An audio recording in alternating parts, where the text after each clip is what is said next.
Ladies and gents, boys and girls, Wednesday, May the 24th, 2023. Hope you're all doing well. Chris Phillips here, your host of the Daily Crow of the Spurs Up Show. We are live here on this Wednesday following South Carolina's 10-3 loss to the LSU Tigers in the SEC tournament. I can appreciate each and every single one of you tuning in. I see Arthur Bear, Josh Meats, Brendan Tripp, Will Hall, Bradley, Travie, what's going on? Also, those in the Big Cock Club Discord. Head over to the TDC Questions channel, the TDC Questions channel, to be sure your questions are answered there. And guys, in the meantime, also, your questions, comments, calls, let us hear it. 843-790-3377. Flood the text line, the voicemail line. We'll take all those questions in the 4 o'clock to 5 o'clock hour. Now, normally on Wednesdays, guys, our Wednesday guest is JD Piquel. Because of the change in schedule with the SEC tournament, like I told you guys, this is a crazy week. Because of the late start, JD cannot go today. So instead, we will air our conversation. I thought I was going to save it till Friday, but we'll air it today with Barrett Sallee of CBS Sports. I spoke with Barrett, I think it was last week or early last week. We conversated, talked South Carolina football, SEC football, all that good stuff. So we will play that in the second hour, around 3:15 or so. Trying to get my times right here. We'll play that in the second hour around 3:15 or so. We'll rock with that, and of course we'll have our power hour in hour number 3. Again, guys, appreciate each and every single one of you tuning in. We got a lot to get into here on this Wednesday. Let me also update you, by the way. So South Carolina, with their loss, will now play the loser of Texas A&M and Arkansas at 10:30 a.m. Eastern time. So tomorrow, we are going on the road later in the day. So what that means for TDC tomorrow is this. TDC will air extra early in the morning. So get your coffee. Early wake-up call. We will go live 8 to 10 a.m. Eastern to preview the game. We'll talk some other things as well, but we will preview the game because, of course, guys, we're not going to know who the Gamecocks are playing even by the end of the Daily Crow today. So we're going to wake up early tomorrow morning. We're going to have a pregame show, hour number 1. We'll talk South Carolina versus whoever they're playing. We'll also, again, have some other commentary we can dive into. And in that second hour, 9 to 10, I'll take your questions, your comments, everything else. Of course, normally we have Mark Ryan on the show. He cannot make it tomorrow either. Again, guys, I don't blame anybody because the schedule changes with the SEC tournament, what's going on. I was hoping we would have first pitch at 5:30 tomorrow, but with the loss, of course, we will have more morning baseball. So 8 to 10 a.m., only a 2-hour show tomorrow, but we're getting it in before the game. Be sure to join us. It's going to be a lot of fun. Get your coffee, whatever you need, and let's have ourselves a Thursday. And then, of course, after that, guys, just stay tuned because depending on what the result is tomorrow, that's going to affect the Friday TDC and everything that we're doing here as well. So, again, thank you all so much, though, for rolling with the punches. We're live till 5 o'clock. Like I mentioned, Barrett Sallee, our guest today of CBS Sports in the second hour, and then all of your questions, comments, and calls in that third hour. And like I mentioned, flood the voicemails, flood the text, flood the YouTube chat, and we'll get into all those questions here momentarily. With that being said, in the meantime, let's talk about it. South Carolina falls 10-3 to LSU in today's game. And you know, guys, I hate to even say this, but the game went sort of as I expected in regards to, I thought you were going to have to score a good bit to beat LSU. I mean, listen, guys, LSU's an elite. I don't look at today's game. If you'd have lost to Georgia, that would have been a real knock on you as a ball club, right? Like, wow, this team has really fallen. LSU is one of the elites in college baseball. LSU is going to be a top 8 national seed, right? You didn't just lose to some middle of the pack or bottom tier SEC team. So you knew that it would take a valiant effort. And, we'll start with the obvious, the low-hanging fruit, what I think everyone wants to talk about right now, and that is the umpiring in the ball game. I mean, listen, guys, I've never met an umpire that I liked. And I think you go into each and every single SEC contest and you expect the umpiring to, at best, be average. I mean, let's call it for what it is. You expect it to, at best, be average. And you'll hear this from anybody who's played the game, who's been around the game. You cannot leave your fate in the hands of the umpire. So was the umpiring shitty today? Yeah, it was shitty across the board. It was bad on both sides. I mean, that one call, the LSU call of he's inside the baseline, that was a bad call too. They had bad calls on their side. I'm not trying to, by the way, spin it to where, yes, it obviously affected South Carolina. That bad call on Gamecocks, that was ball 4, bottom line, and it wrecked the momentum of the inning. But you look at that in the 6th and the 7th, and I forget which exact inning that was, but the Gamecocks had their opportunities with runners on base. And, Gamecocks, he's got a 2-0 count. He's up against a pitcher that has walked 2 straight. Why are you swinging at a breaking ball at 2-0? Why are you swinging at that pitch? That's a mental mistake right there. I know you're trying to make something happen, but all of a sudden, you get the pitcher back in the at-bat. You get the pitcher back in his groove, if you will. He finally gets a strike across the plate. And, it came back to bite you. Again, I'm not excusing the umpire. The umpire was trash. He was hot dog water. The umpire was straight up hot dog water today. But, you look at the 6th inning. You look at the 7th inning. Those are the big opportunities for South Carolina. Thatcher Hurd, you get him on the ropes after the big Ethan Petrie home run, and he comes out in that 6th inning, is struggling. You score 2 there, but you knew with your situation on the mound past Eli Jones that you were going to need more than 3 runs, right, or 5 runs. Like, this was going to be a game where you sort of had to outslug LSU. And they just simply put, guys, had more than you at the end of the day. Pitching depth is something really interesting that we've talked about a lot. And it was something that was touted in the preseason as a strength of this ball club. And I still think it's a strength, but it's not a strength to the point that it once was. Right? When you think about who is sidelined for South Carolina right now, and when you're asking guys like Brett Thomas and Connor McCreary and Jackson Phipps, I mean, these are just guys that don't pitch all the time for you. These are not your top-tier guys. These are not frontline guys. I mean, Nick Proctor even's a guy that's pitched much, much better over the last month, but he's been kind of shoddy here and there, right? Obviously was not his best stuff today, not his best outing. And, LSU's a lineup that, man, if you're not almost perfect, they're going to make you pay. They're just going to make you pay, right? 12 hits for the Bayou Bengals today to just your 5. But that was the story, right? You just simply did not do enough swinging the stick, and Ackenhausen was great for them. 6 strikeouts in 3 2/3. And, I mean, of course, he got help. He got help from the umpiring crew. But, again, like I mentioned, you just can't leave it in the hands of the umpire there. And I thought South Carolina did that. And, a good team like LSU is going to make you pay. Again, Eli Jones, 4 innings pitched, 5 hits, 4 runs, 4 earned, 1 walk, 3 strikeouts.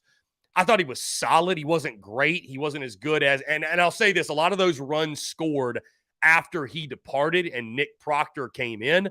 I thought he was solid for you. I thought he was solid for you.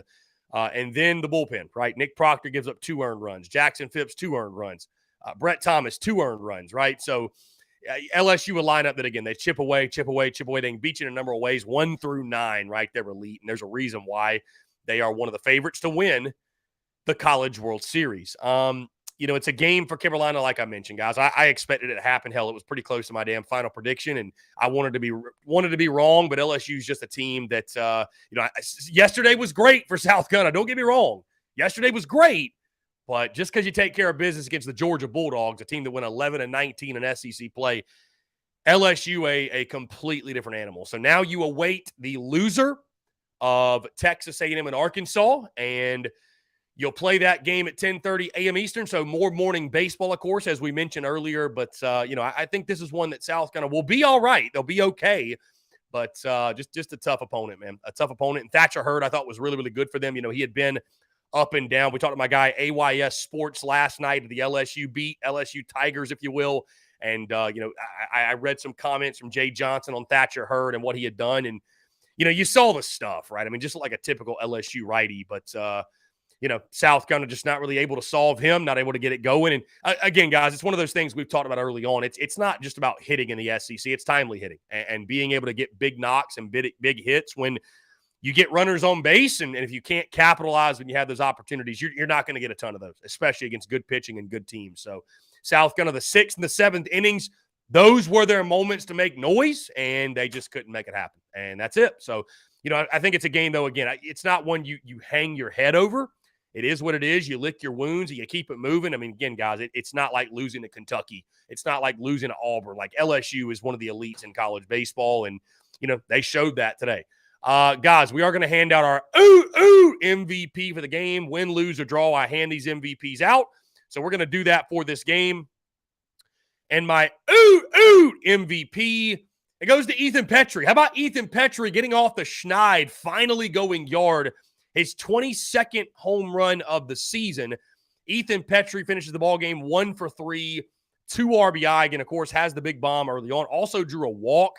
So a great day for Ethan Petrie. And you hope this is something, right, that, I know it's just one swing of the bat, but it could turn out to be a very, very big one swing of the bat for Ethan Petrie and for this Gamecocks baseball team. By the way, something else I didn't mention that I thought really was a big part of this game, the injury to Cole Messina and him going out early in the ball game. Guys, we've all seen all season long just how valuable Cole Messina has been, not just offensively, but for this pitching staff, what he's meant for this pitching staff.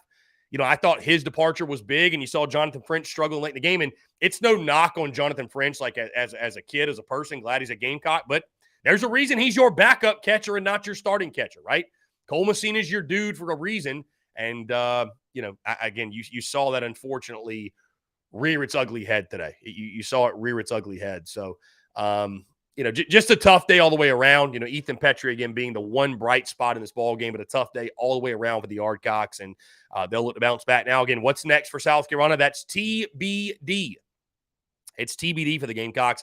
It'll either be Texas A&M and Arkansas, who are set to start probably, the next 20 or 30 minutes or so in Hoover, Alabama. So we'll know just after TDC concludes who South Carolina will be playing tomorrow morning. I mean, obviously, I think you keep your fingers crossed that it's going to be Texas A&M. I'd say it's probably going to be Texas A&M. I think that's a better matchup for the Gamecocks. We've already seen the Gamecocks in Arkansas on the field, and Arkansas, for the most part, had their way. Texas A&M a bit more inconsistent, but they're a team certainly that's loaded with talent, can get hot, went to Omaha last year. So we'll see who South Carolina has. And, you look at the postseason picture now, guys, and I would say this, what's crazy about this, and we were talking about this in the Big Cock Club Discord, which, by the way, if you're not in there, patreon.com/Big Cock Club. We watched the game in there. It was a lot of fun yet again. Talking about the resume, though, and what South Carolina does, have they done enough to host? And I know that the negative doom and gloom will just say this team doesn't even deserve to go to the postseason. But realistically, right, when you look at the resume, you look at their record, you look at the SEC victories, have the Gamecocks done enough to host? And what's crazy is this. If you flip the way this season went, right, like did what the upstate rival did, start out slow, heat up to close out the year, I think South Carolina is a slam dunk, no-brainer host. But unfortunately, like, perception matters and the way you finish matters. And so I think right now, Carolina's sort of 50-50. You win one more game. I think if you win one more game, you're a lock. I think you're virtually a lock. You win 2 more, it's a no-doubter. But they were talking about on the broadcast, and I mean, I would say this. I think South Carolina, even right now, has a very compelling resume. I mean, do I feel like they're deserving? I'd say they're deserving. And I know, listen, I know this is a team that only won 4 SEC series, went 4-5-1 in SEC series. We'll see how much the committee values that. How much will they value RPI? How much will they value strength of schedule? Again, if you want to just solve this entire conversation, go win a ball game tomorrow, right? Take it out of the committee's hands and simply put, just go win. That's all you need to do. So, we'll see what they think. Winning one more tomorrow certainly be beneficial for you, but just a tough one today. Tough one today. Not one that I expected the Yardcocks to get, and unfortunately it played out really similarly to how I thought it would go. So 10-3, the final score. LSU takes down South Carolina. And, of course, with double elimination, the Gamecocks now face elimination, backs against the wall tomorrow morning at 10:30 a.m. Eastern when they take on either Texas A&M or Arkansas. Guys, that being said, let's go ahead and jump into our first break of the day. On the other side, we'll keep the conversation going here on this Wednesday, May the 24th, 2023. You're tuned in to the Daily Crow. Attention all Gamecocks seafood lovers. Are you tired of searching for the freshest seafood in town? Look no further than the Carolina Fish Market, your go-to destination for the finest and most flavorful seafood in the Carolinas and beyond. Introducing the new Carolina Seafood Subscription Box, a culinary delight delivered right to your doorstep. Each month, you'll receive a carefully curated selection of fresh local seafood sourced directly from the waters of the Carolinas and beyond. From succulent shrimp to mouth-watering grouper to flounder or tuna and everything in between, their subscription box brings the ocean's bounty straight to your Gamecock kitchen. What sets the Carolina Fish Market apart is their commitment to quality and sustainability. They work closely with local fishermen and women who use responsible fishing practices, ensuring that every bite you take supports both your taste buds and our precious marine ecosystems. They've even won Best Seafood 5 out of the last 8 years. But that's not all. They're offering free shipping to all TSUS listeners on every Carolina Seafood subscription box, making it even easier for you to indulge in the flavors of the coast. Experience the convenience and joy of having fresh seafood delivered right to your door without any of the hassle. Don't miss on this incredible opportunity to elevate your culinary adventures with the Carolina Fish Market's Carolina Seafood Subscription Box. Join the seafood enthusiasts across the nation who are savoring the taste of the Carolinas, one delectable bite at a time, and just in time for Father's Day. Visit their website today at carolinafishmarket.com. That's carolinafishmarket.com, and embark on a seafood journey like no other. Freshness, flavor, and convenience await you. Order your Carolina Seafood Subscription Box now and use the promo code SPURSUP, that's SPURSUP, for $10 off your first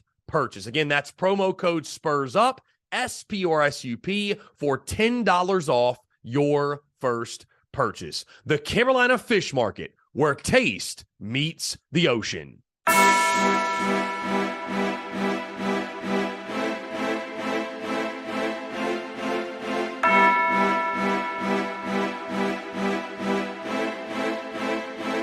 Muscle Dougie, ho.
All right, guys, we're back here on this Wednesday, May the 24th, 2023. Again, guys, appreciate each and every single one of you tuning in. A couple of quick updates from Mark Kingston in postgame.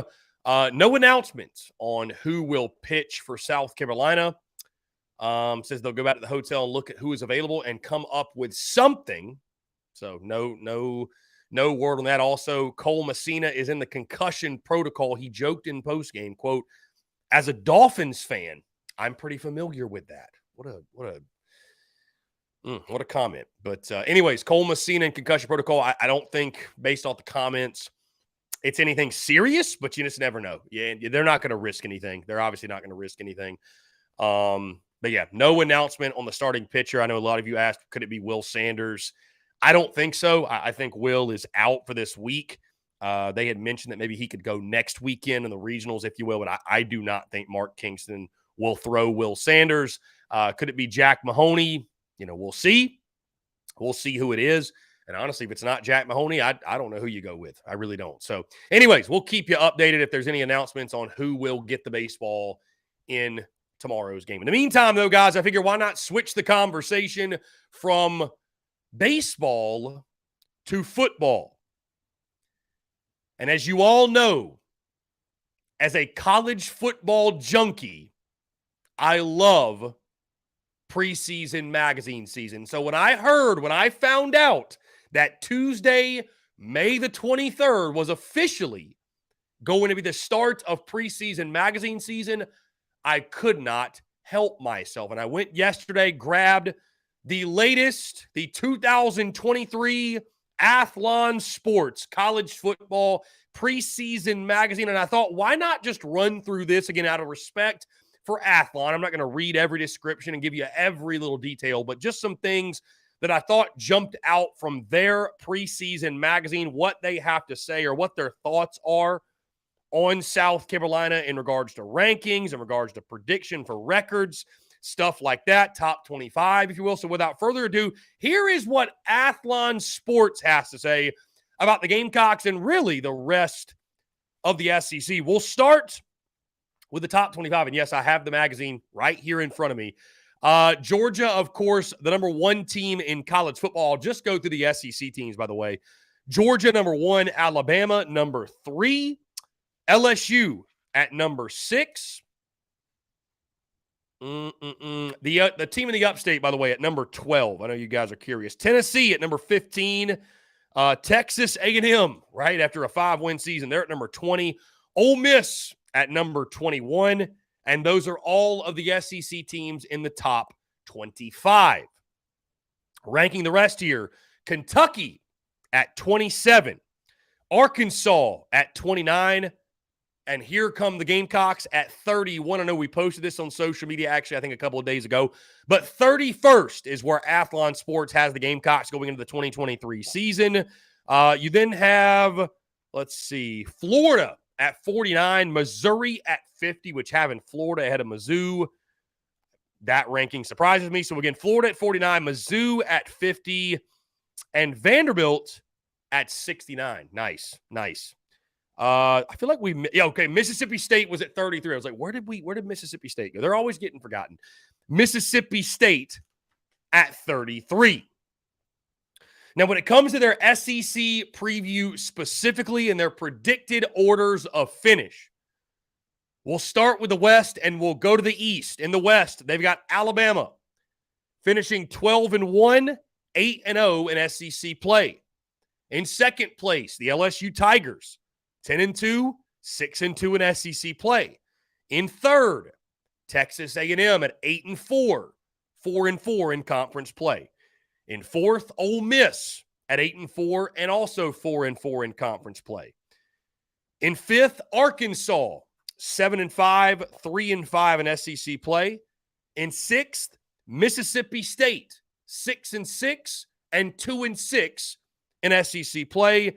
And finally, in seventh, they've got the Auburn Tigers, 6-6 and 2-6 in SEC play. So all 7 teams in the Western Division, Athlon Sports has making a bowl game. That just goes to show you the depth of the SEC and specifically the SEC West. Here's how they have the East sorted out. At number 1, of course, they've got the Georgia Bulldogs going 13-0 and 8-0 in SEC play. In second, they've got the Tennessee Volunteers, 9-3 overall, 5-3 in the SEC. In third place, the Kentucky Wildcats, 8-4 overall, 4-4 in SEC play. In fourth, the South Carolina Gamecocks, 7-5, 4-4 in SEC play. So they've got Carolina 7-5 this season, 4-4 in league play. And you would imagine, you would think to yourself, if Kentucky's in third at 4-4 and South Carolina's in fourth at 4-4, Athlon Sports must have Kentucky beating the Gamecocks. Very interesting. In fifth, they've got the Florida Gators, 5-7, 3-5 in SEC play. In sixth, they've got Missouri at 6-6 and 2-6 in SEC play, which is interesting. Missouri with more wins than Florida. Mizzou going to a bowl game and Florida not, but Florida with one more SEC win than the Tigers. And finally, in seventh, they've got the Vanderbilt Commodores going 4-8 overall and 1-7 in SEC play. And, of course, guys, the SEC championship, they've got the Georgia Bulldogs taking down Alabama in Atlanta and advancing to the college ball playoff with an undefeated 13-0 record, 8-0 in the conference. As we look at bowl projections, we'll go with just South. Well, we'll go down the list. Why not? We'll talk all SEC. We'll go down the list. In the Birmingham Bowl, they got Mississippi State taking on Troy. And, again, these are all bowl projections. Mississippi State taking on Troy. In the Citrus Bowl, they've got Tennessee, Wisconsin. In the Dukes Mayo Bowl, Kentucky, Pittsburgh. In the Gasparilla Bowl, Auburn, NC State. In the Gator Bowl, Ole Miss, North Carolina. In the Liberty Bowl, Mizzou versus Oklahoma State. In the Music City Bowl, Arkansas against Minnesota. In the ReliaQuest Bowl, South Carolina against Miami. Now, that would be a very intriguing game. The two teams did meet in 2014 in the Independence Bowl. So, ReliaQuest Bowl, South Carolina, Miami. In the Texas Bowl, they've got Texas A&M and TCU. In the Peach Bowl, LSU, Washington. In the Rose Bowl college ball playoff semifinal, they've got Alabama and Michigan. So they've got Bama making the playoff after losing to Georgia. Alabama, Michigan. And in the Sugar Bowl, the college ball playoff semifinal, the other game, Georgia taking on Southern Cal. Now, let me get into this really quickly, guys, because I'm not going to spoil. I'm not going to drop, of course, my predictions where I think South Carolina's going to finish, how many games, whatever, what bowl game. But I just think it's interesting. They've got South Carolina fourth in the East, 7-5, 4-4 in league play. And I think I'll say this, I think that's fair. I think 7-5 is fair because you'd have to assume they don't have game-by-game predictions in here, right? But you'd have to assume South Carolina, they've got them losing to Georgia, Tennessee, A&M, and who else? Who else am I thinking about? Georgia, Tennessee, A&M. And for some reason, I'm drawing a blank. Let's look at the schedule here. Let's look at the schedule. Okay, so if four SEC losses, excuse me. So that was correct. Georgia, Tennessee, A&M, and it'd have to be Kentucky. It would have to be Kentucky if those teams are both finishing with the same SEC record, but Kentucky is ahead of South Carolina, even with a better overall record. If the Gamecocks had beaten Kentucky, had the tiebreaker. So they think Kentucky's going to come into Williams-Brice Stadium and beat the Gamecocks with Devin Leary at quarterback and Liam Cohen as their offensive coordinator. And like I said, guys, early July, I'll drop my full game-by-game predictions. I think these picks are fair. And it's interesting for me to say that because a couple of months ago, more recently after the end of the 2022 season, I think we would have all adamantly agreed. But it's interesting how the hype train for South Carolina sort of lost some of that momentum, that early steam it had, if you will. 7-5, 4-4. I think it's fair. What this also identifies, or what this also indicates, they've got the Gamecocks losing to Clemson in the season finale. 7-5, 4-4, 3-1 in non-conference play. So, I mean, do we think they'd have Carolina losing to UNC, beating Clemson? I highly doubt it. So, I think you can expect to see more of this, guys, as we get closer to the season. You're hearing Kentucky get a lot of hype. I don't think Florida's going to catch much hype. I'm surprised how low they are on Missouri. Listen, I understand that Mizzou offensively, they've got questions. Brady Cook at quarterback, but they returned like 80% of their defense, and they were one of the best defenses in the conference last year. And by the way, South Carolina still has to go to Como. But I think what Athlon, it looks like to me what they're banking on is this. And I was having this conversation this morning. South Carolina football right now, at least, or really over the history of this program. And it's a joke, right? It's a running joke that this would be very Gamecock of us, or this happening would be very Gamecock of us. Well, what does that mean? Gamecock teams are known to, I would almost say, play to the level of their competition. Gamecock teams are known to, once a season, especially when it comes to the football side of things, once a season, play out of their minds and pull off a big upset, while also, once a season, having a mind-numbing performance and dropping a game they're not supposed to, right? We're all familiar with that. We're all very familiar with that. And so it looks like to me what they're saying is, okay, Carolina's going to get that Mizzou monkey off their back, but it's going to be another team that trips them up. And it looks like that game, of course, is the Kentucky Wildcats. So very, very interesting indeed. Here's something else that stood out, guys. And I've talked about this a lot in regards to the running back position, with the state of that room. And we'll do position unit previews as we get closer, of course, to the 2023 season. We do that every single preseason. It's a lot of fun.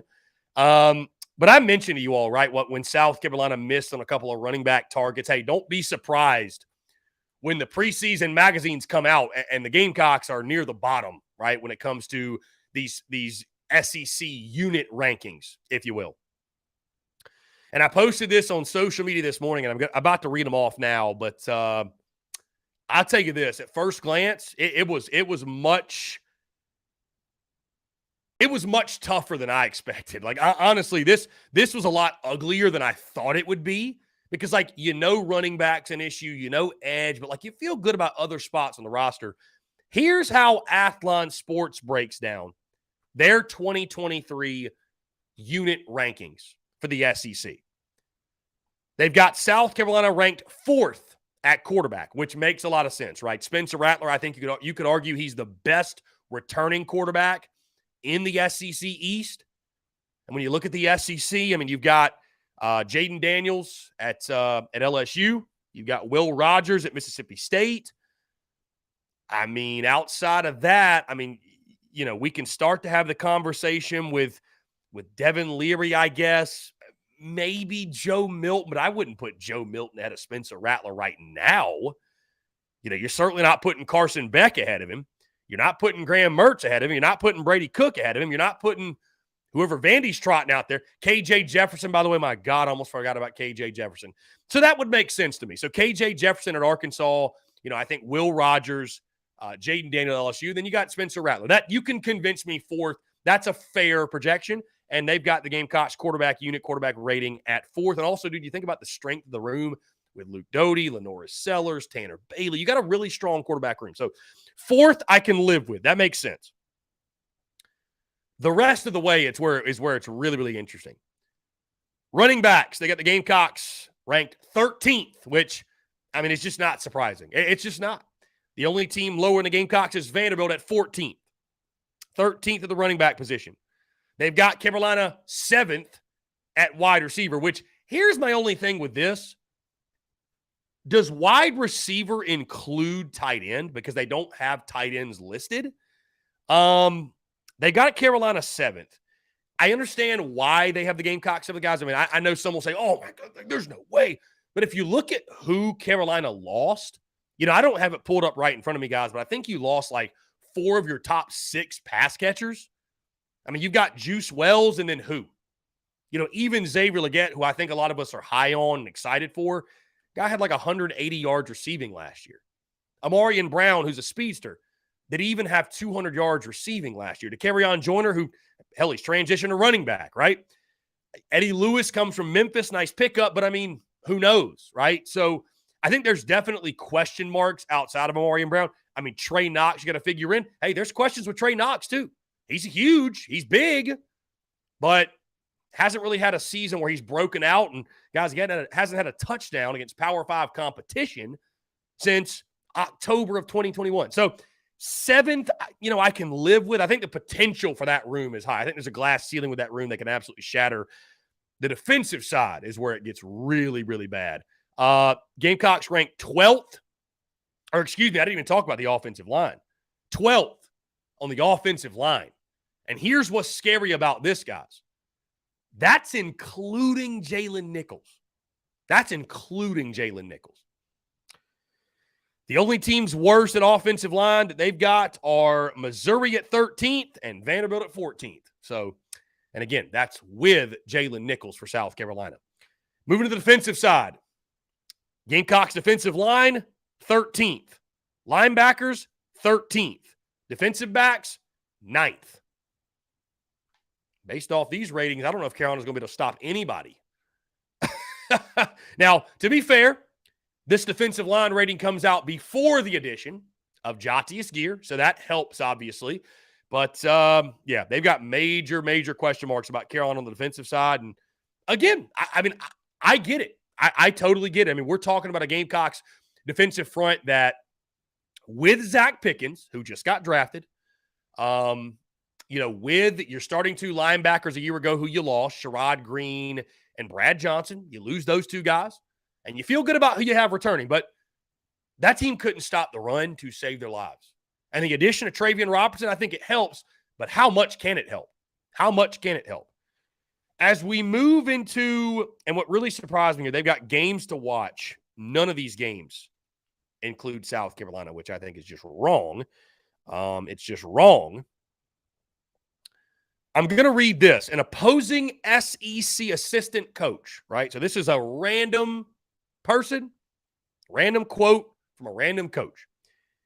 And they always have like those scouting the whoever, right? The scouting sections. Here is what an opposing SEC assistant coach had to say about the Gamecocks. Quote, Shane Beamer is a rising star in this industry. It's not like the Steve Spurrier years when they made Clemson afraid, but they're making more noise than any Carolina coaching staff has since the Tigers started winning national championships. Spencer Rattler is wildly inconsistent. Can they lock him in and keep him productive? That OC Dowell Loggins has a wide resume, some NFL stuff, and some Bryles air raid stuff. They lost a lot on defense. It's hard to plug them in as that for sure number 2 team in the East when they're dropping portal guys on defense to power programs. What they did last year could be the launch point to change the perception, but they have to manage the swing. That's the secret when you're a non-traditional power. Shane can make them run through a wall for him, but the trick now is to win all the games you're supposed to not have that typical South Carolina loss. That last sentence is very well said, right? It kind of echoes what we've been saying coming into this season, like about why it's so important to get to 8 wins, to set a new floor, to break the mold of traditional South Carolina football, right? To avoid that typical loss. As he said, we made the joke last year, but I mean, hell, guys, it's not even really a joke. When we were at Tin Roof last summer, we said, not what's the letdown game on the schedule, what's the Gamecock loss on the schedule? Just the Gamecock loss. What loss is that? You know it's coming. Unfortunately, you know it's coming. What is that game?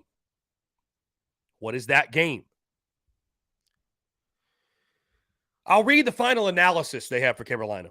I know I said I wasn't going to go into everything, but I'm really not. There's tons of other stuff, by the way, so be sure to check out their magazine. This is not an ad, by the way. I like all these preseason magazines. And we've had our guy Braden Gall on the show, by the way, who he directly helps, produces this magazine. So Braden and the guys, they do a great job with Athlon Sports. This is what they have to say about the Gamecocks. And it's very vague, obviously, but they say there's a lot to like, although the Gamecocks lost a lot of talent. The schedule's again daunting, featuring just 3 home games in the first 2 months and back-to-back trips to Mizzou, who have 4 straight wins over Carolina. And Texas A&M, the Gamecocks are 1-8 against the Aggies all time. Granted, South Carolina beat them last year. They have those games in October. Yet the Gamecocks are at home the entire month of November. Head coach Shane Beamer won 7 games in year one, then improved to 8-5 in 2022. With major cogs of his offense back, don't bet against more improvement, which I think is fair. Again, a very vague analysis, but the schedule is something that's brought up. Of course, you have North Carolina to open in Charlotte, Furman at home, at Georgia, Mississippi State at home, at Tennessee, Florida at home, and there's a bye week, by the way, between Tennessee and Florida. Florida at home, at Mizzou, at A&M, and then you close out with 4 straight at home: Jacksonville State, Vandy, Kentucky, and Clemson. Now, one of the reasons I love these preseason magazines, guys, are the depth charts. I love referring to these when we're doing the opponent preview series, right, which that's going to have a new spin on it, by the way. We're actually going to bring people on from those respective teams, get them in here, talk a little ball, get a little scouting report on their team, how they're feeling, what have you. I think that'll be a lot of fun. But when I would do those, I loved getting the depth charts in here, right? These magazines, I mean, they're not 110% accurate, but they do talk to coaches. They've got a feel on, who's at least leading in the clubhouse to get the starts. Here's what jumps out to me from this depth chart. And again, there's a couple of things here and there. Will Amarian Brown start over Eddie Lewis? Heck, I don't know. Will Juju McDowell start over Dak Joyner? I don't know. There's a couple of ones here and there that you can dive into and disagree with. But from a depth perspective, they show the 2 deep, right? They've got the starting offensive line and this is what they have listed: Jalen Nichols at left tackle, Nick Gargiulo at left guard, Vershawn Lee at center, Trey Jones at right guard, and Tyshawn Wanamaker at right tackle. We all know Jalen Nichols is out, right? He's out. I would say for the year. I think that's a safe bet. So that's your starting 5. Here's your backup 5. You ready for this? Here's your backup 5. They have listed, again, it's not perfect, but here's what they have listed. Here are the names of your backup 5. At left tackle, Sidney Fugard, who was the transfer from Western Illinois. At left guard, Ja'Kai Moore. He's played a lot of good football, a senior, so a veteran guy. At center, Nick Gargiulo. Okay, so he's listed as a starter. So, all right, Nick Gargiulo, which I think Marquis Anderson will slide in somewhere. He'll help with depth. But Nick Gargiulo at center. At right guard, Chase Swigert. And at right tackle, Grayson Maines. Both of those last 2 I mentioned are true freshmen. I say all that to say, guys, because to echo what J.C. Sherbert said yesterday, I am very concerned about the offensive line. I'm very concerned about it. And the Gamecocks are recruiting at a very, very high level when it comes to the offensive line. The problem is those guys are not ready to play right now. They're just flat out not. And you're not going to win a lot of games in the SEC if you're asking freshmen to play on the offensive front. So staying healthy on the offensive line, that might be the key to the season. We'll do the position unit preview series later in the summer, but staying healthy, that really, truly might be the key for the group, because you just don't have the bodies. You do not have the quality depth to withstand injuries up front. You then look at the defensive front, the defensive line. You look at their depth. They've got Strawn at one end, Huntley and Hemingway in the middle, and Brian Thomas Jr. at the other end. Now, I think we all agree Jatius Gear probably going to be a day 1 starter. They don't have him listed here because that happened, keeping up with the portal. They can't get all these names in here. The backups, they've got Tyreek Johnson at one end, which, again, I think Brian Thomas Jr. probably slides to a backup spot. They got Terrell Dawkins at the other end, and they got TJ Sanders and Nick Barrett as the backup. So I think the depth is solid there. I think the depth is solid. But as they mentioned, the rushing defense or lack thereof that we saw last year, I mean, that's the big concern of the defensive side. And, it's one of the reasons, honestly, like you look at the passing defense numbers and how good they've been. Part of the reason is because teams don't have to throw. That was the case yet again last year. And I'm going to sound like a broken record this preseason talking about this, but, it's just the reality of where you are right now. Outside of that, guys, they've got some recruiting stuff. They've got, recruiting by position, top 300 signees. The Gamecocks should be in here. Yeah, number 19, Nicholas Harbor, heading to South Carolina. So they've got that in there. All kinds of good stuff, man. All kinds of good stuff. So definitely check them out. Athlon Sports, their preseason magazine. We'll have maybe somebody from Athlon. Lindy's will drop. Phil Steele, Brett Ciancia, Pick Six Preseason. I love preseason magazine season. So this is just the beginning. And any chance, any opportunity we get to talk college football, that's great. But check them out for sure. But some interesting stuff from the folks at Athlon. That was really just the tip of the iceberg there. So again, check them out, Athlon Sports. And we'll see if their predictions and their thoughts on the Gamecocks do indeed come to fruition. Guys, that being said, let's jump into the break. On the side, we'll keep the conversation going here on this Wednesday, May the 24th, 2023. You're tuned in to the Daily Crow. Attention all Gamecock seafood lovers. Are you tired of searching for the freshest seafood in town? Look no further than the Carolina Fish Market, your go-to destination for the finest and most flavorful seafood in the Carolinas and beyond. Introducing the new Carolina Seafood Subscription Box, a culinary delight delivered right to your doorstep. Each month, you'll receive a carefully curated selection of fresh local seafood sourced directly from the waters of the Carolinas and beyond. From succulent shrimp to mouth-watering grouper to flounder or tuna and everything in between, their subscription box brings the ocean's bounty straight to your Gamecock kitchen. What sets the Carolina Fish Market apart is their commitment to quality and sustainability. They work closely with local fishermen and women who use responsible fishing practices, ensuring that every bite you take supports both your taste buds and our precious marine ecosystems. They've even won Best Seafood 5 out of the last 8 years. But that's not all. They're offering free shipping to all TSUS listeners on every Carolina Seafood subscription box, making it even easier for you to indulge in the flavors of the coast. Experience the convenience and joy of having fresh seafood delivered right to your door without any of the hassle. Don't miss on this incredible opportunity to elevate your culinary adventures with the Carolina Fish Market's Carolina Seafood Subscription Box. Join the seafood enthusiasts across the nation who are savoring the taste of the Carolinas, one delectable bite at a time, and just in time for Father's Day. Visit their website today at carolinafishmarket.com. That's carolinafishmarket.com, and embark on a seafood journey like no other. Freshness, flavor, and convenience await you. Order your Carolina Seafood subscription box now and use the promo code SPURSUP, that's SPURSUP, for $10 off your first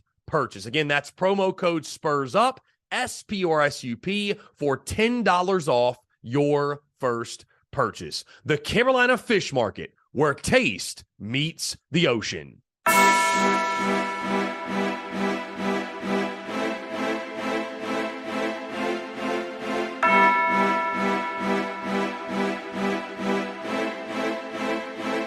Muscle Dougie, ho.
All right, guys, we're back. Appreciate you all tuning in here on this Wednesday, May the 24th, 2023. The chat is popping. You guys continue to file in and leave your questions. 843-790-3377. You can call that number, text that number. Also, you're in the Big Cock Club Discord. You already know what to do. Again, appreciate you all. Patreon.com/Big Cock Club. I will say patreon.com/Big Cock Club. Check us out. We watched both SEC tournament games in the Discord. Had a lot of fun doing it. So be sure to hit us up. You can join there today. If you don't want to pay for ESPN Plus, you don't want to pay for SEC Network, whatever it is, you can just jump into the Discord, have a good time with us. And we were having fun, just reacting to the game and the game that was. So it's a really good time. Be sure to check us out. Again, we'll take all of your calls in the third hour, and I think I forgot to cut the phone line on Do Not Disturb, so I think that might have been our guy Dalton calling in. There we go. All right, now you can call in, leave your voicemails. You'll be uninterrupted. You can do that. Give us your thoughts on the game. We'll play all those voicemails in the third hour. But in the meantime, let's keep the conversation going here. Want to change gears and have some fun. I've been seeing lately with scheduling for the college football season, it was announced today, actually, that I believe Michigan State and who was it? Michigan State and was it Iowa or Michigan State? Some Big Ten game will take place at Ford Field on Black Friday, November the 24th, 2023, which is a very weird matchup, right? We see a lot of non-conference matchups. We've seen the Gamecocks over the year play teams like North Carolina, NC State. You know, you get bowl game matchups like Notre Dame last year, but I know we've all got fatigue of sort of the same old non-conference matchups. And I know, I've said before that, I'm not one, we don't need to beef up the schedule at all. Like, we already played Clemson. We already played Georgia. You already have an SEC slate. Like, why not just have 3 kick-in wins? With that being said, though, today I want to talk my top 5 non-conference matchups that I'd most like to see for Gamecocks football. And again, this is just one of those things, like if we're going to play a non-conference game and it's not going to be, Furman, it's not going to be Wofford, it's not going to be some kick-in victory, what have you. It's not going to be Eastern Illinois. We're going to play a quality opponent. These are my top 5 games that I'd most like to see for Gamecocks football that I think would pose really interesting matchups or fun matchups, or you'll see, would have really intriguing storylines to go along with each. So here we go. My top 5 non-conference matchups that I'd most like to see for Gamecocks football. Coming in at number 1 on my list, and I will say not number 1, it's just the first one listed. This isn't a ranking of 1 through 5 necessarily. This is just my top 5 in no particular order. So my first matchup that I'd most like to see for Gamecocks football, and we're actually going to be seeing this one in 2025. And that is South Carolina against Virginia Tech. And I think this one is very self-explanatory. When you think about the Beamer Bowl, the Beamer Ball Bowl, however you want to label it, Frank Beamer, what he did at Virginia Tech, now Shane Beamer doing the same with his South Carolina program. I think obviously the storylines and all the emotions around that game. And also, too, I think it's a really cool, like, fairly regional matchup. I'm sure many of us grew up watching Virginia Tech, the greatness that they were under Frank Beamer and the program that they had, especially the early to mid-2000s. I think especially setting these up, guys, I would say home and homes. I know 2025 they're playing in the Chick-fil-A kickoff game in Atlanta, but Carolina, Virginia Tech, for the Shane Beamer factor, for the Beamer factor alone, would be really cool leading up to this game. That game in 2025 is going to be sick, but who also would not love the opportunity to go to Blacksburg and see Enter Sandman in person? Like, I'm also thinking about road trips for these and how cool it'd be to set up home and homes, because this is a podcast from the day, but I'm not a big fan of neutral site games. I'll be honest with you. I'd much prefer a home and home. I'd much prefer Carolina, North Carolina be in Chapel Hill. I'd love to go to Chapel Hill versus, the Charlotte, North Carolina game at B of A, if you will. So my first matchup, Carolina, Virginia Tech. We're getting it in 2025, but if this could be a more consistent thing because of the Shane Beamer factor, I think that would be a really, really cool matchup. My second non-conference matchup that I'd most like to see for Gamecocks football, and again, this is one that's really, really obvious, I feel like, when you think about South Carolina historically, and we always have the debate, who's the real USC? Who's the real USC? We were a college before they were even a state. Why don't we just settle it on the field? The second non-conference matchup I'd always like to see, South Carolina against Southern Cal, and a home and home there as well. Can you imagine going out to LA for a game? How cool would that be? Watching these two teams play each other, though, the battle for who's the real USC, I think that could really turn into a cool rivalry. You all recall back in the 80s, 84, I believe it was, the Fire Ant defense, Black Magic season when the Gamecocks ran through Southern Cal and beat them, and that was the battle for who was the real USC as well. I think that'd be a really cool game, really cool matchup. South Carolina against Southern Cal. I need that more than I need air to breathe. The third non-conference matchup that I'd most like to see for Gamecocks football, and this one may feel a little bit off the wall to some, but I just don't understand. I don't understand why these two teams don't play. You know, Carolina's always playing North Carolina.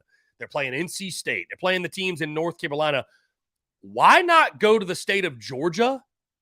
How about South Carolina, Georgia Tech? You know, we see Clemson, Georgia play each other. Why don't Carolina and Georgia Tech play each other? Like, I think that could be a really cool game. You know, Georgia Tech's not a high-profile opponent like the first two I just mentioned, but I think it'd just be a cool game. And I don't know. I don't get why those two teams don't play. You'd also have the rematch of old ACC rivals going at it. Of course, Gamecocks were in the ACC prior. I think that'd be a cool one. And again, it's a very regional game. It's an easy game to travel to. You can go to the city of Atlanta, check out Bobby Dodd. They can come to Willie B. It's very, very easy. And I think with Clemson, Georgia having their thing going on, to me, it just feels like South Carolina, Georgia Tech makes sense. Also, guys, I mean, let's be honest, like it wouldn't make your schedule that much more difficult. So, like, why not? You get a notable out-of-conference game, but most likely an out-of-conference game, you're still going to win. So, Carolina, Georgia Tech, to me, would be a really, really cool matchup. My fourth non-conference matchup, guys, I'd most like to see for Gamecocks football, and this is one that when you talk about anytime you have the opportunity to face a program that is so prestigious, with so much tradition, so much history, if you will. I mean, it's truly one of the meccas of college football. And you play a brand like this, the opportunity to not just face off against them, but beat them, I think is one that, you know, is you look forward to. You look forward to those opportunities. And we just saw it in the bowl game. My fourth non-conference matchup I'd most like to see for Gamecocks football, South Carolina against Notre Dame. Dude, how cool would that be? Imagine going to South Bend. Touchdown Jesus. As you can tell by the way you know this, I love stadiums. I love seeing other stadiums. To go to South Bend, Indiana, to check out the Notre Dame atmosphere, touchdown Jesus, all that, but also, again, have the opportunity to play a program like Notre Dame on a more consistent basis, to face off against them, right? I think that'd be a really cool thing. And if the bowl game was any teaser of what those games would be like, I mean, my goodness, sign me up, because that was an absolute blast to watch those two teams go at it. So my fourth non-conference matchup, Carolina, Notre Dame, I think it'd be a really, really cool game. My fifth and final non-conference matchup that I'd most like to see for Gamecocks football. And I think this is one, again, I told you they were very self-explanatory. This one for sure falls in that category, right? We're seeing Carolina dominating the DMV in recruiting, and they are not slowing down anytime soon. And let's face it, the folks up there, they don't like it. They don't like it. Specifically, Mike Loxley and the folks up there at Maryland. Carolina, Maryland, that is a matchup that needs to happen. We need to see South Carolina and Maryland go at it on the football field, handle this thing between the lines, right? We all know there's some bad blood there with what Mike Loxley did a couple of years ago with the Jayshon Barham situation, right? Then Carolina and Shane Beamer, I tell you what, he took that personally because he's been going up there ever since. and picking off this guy and picking off that guy and getting Nicholas Harbor and give me that offensive lineman. I mean, Dylan Stewart, the next one in line, they're probably going to land him too. So I think it'd be really cool. And also, too, for Carolina, how great would it be with all of these prospects that you're going after in the state of Maryland, in the DMV? How awesome would that be? If that's a recruiting hotbed for you, I mean, you want to play there. It makes sense. You want to play in that region so those guys can come see you. I mean, it just makes too much sense. And again, the opportunity to kick Maryland's ass actually on the field is one that I think we'd all like to see the Gamecocks get that opportunity. So Carolina, Maryland, to me, is a no-brainer. They'd be a lot of fun. Also, College Park is a cool place. It's a cool place, but little SEC Big Ten action, and to stick it to Maryland on the field as well as off the field would be a lot of fun. So again, my top 5 non-conference matchups that I'd most like to see for Gamecocks football: Carolina, Virginia Tech, Carolina, Southern Cal, Carolina, Georgia Tech, Carolina, Notre Dame, and Carolina against Maryland. Would love to hear your thoughts. Who would you most like to see South going to play in a non-conference matchup?